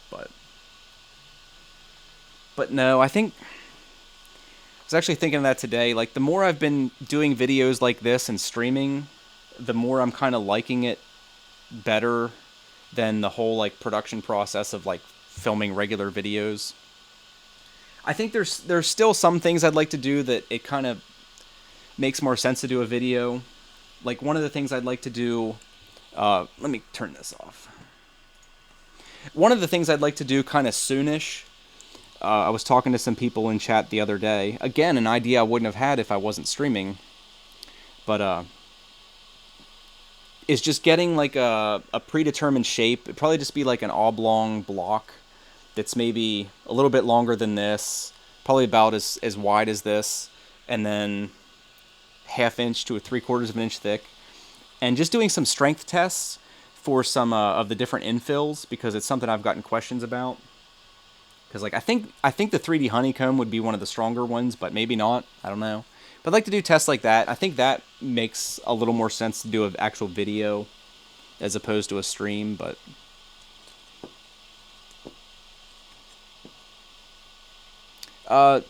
Xanax asked if I'm happy with the bearings. Oh, absolutely. That's like a no-brainer. I said it's kind of unknown at this point how well they'll wear over time, but for the most part, they are significantly quieter than the default bearings. So yeah, the only reason I upgraded them was to reduce noise, and it absolutely did that. Like I was talking about earlier, oh, it's silent in here. Nice. Like I was saying earlier, there is still a little bit of vibration noise, but it's actually from something I wasn't expecting. The part of the head that pinches the filament to push it down into the hot end, there's two little metal washers on either side of that, and they're actually vibrating now, and they're louder than almost anything else on the machine.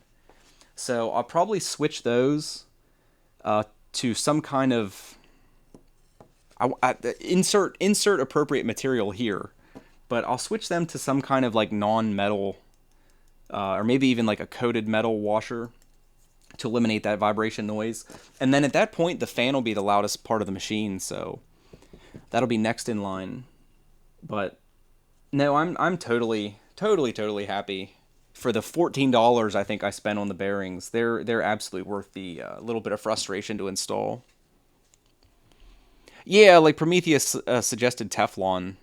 Yeah, like a pair of little Teflon washers in there would be utterly silent. So I think that's something else I'll do in the future, and I'll stream it as well. But I think between doing that, do the Teflon washers in the print head, and replacing the fans with slightly higher quality fans that are a little bit more quiet, this is going to be a pretty quiet machine. Joe Prusa actually made me feel dumb the other day because he asked me if I had tried it in quiet mode, and I have not. Everything I've done has been on high power mode, because I asked him if there's any kind of trade-offs to using the low power mode, and there are potentially.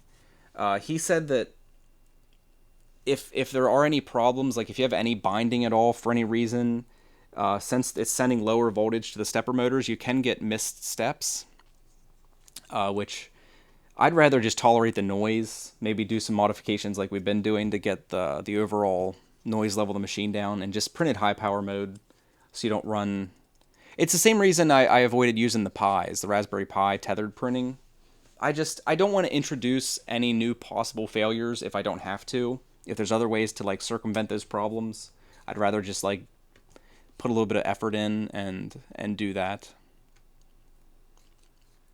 Forrest is suggesting Noctura fans.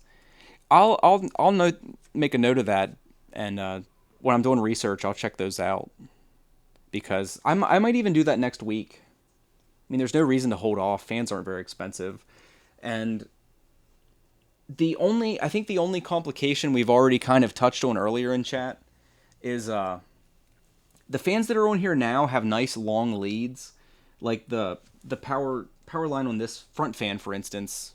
It's actually out of the shot, but the part cooling fan here on the front, the power lead to that is like, I don't know, 18 to maybe 24 inches long, and I wouldn't imagine that any fan I'd buy as a replacement would have that, so we'd have to put some kind of connector on there, but that's not that big of a deal, and it'd be the same deal with the other fan.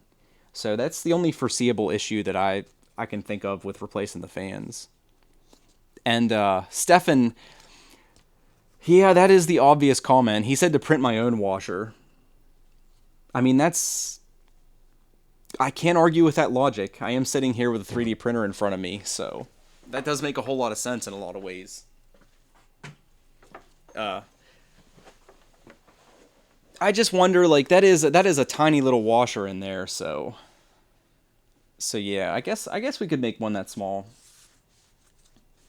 But no, I think that's going to be about it for today, guys. I can't thank everyone enough for stopping by and checking things out. It still just blows my mind every time I do a stream that people actually like pop in and hang out for a while. So I appreciate it. And for the billionth time, if anybody's interested in seeing any of these in the future, go ahead and subscribe because it'll alert you when when I'm about to stream again.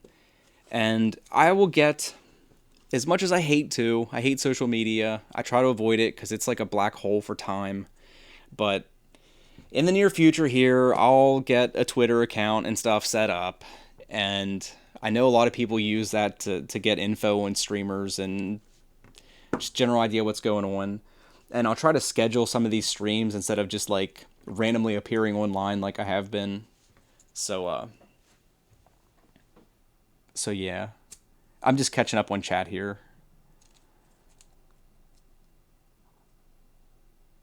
But yeah, there several people were asking. Yeah, I'm totally satisfied with the bearings. It's a great move.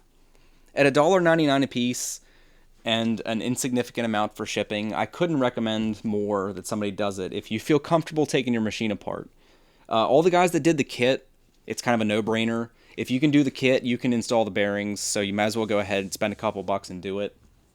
But I do realize it's a slightly different situation with people that bought pre-assembled machines.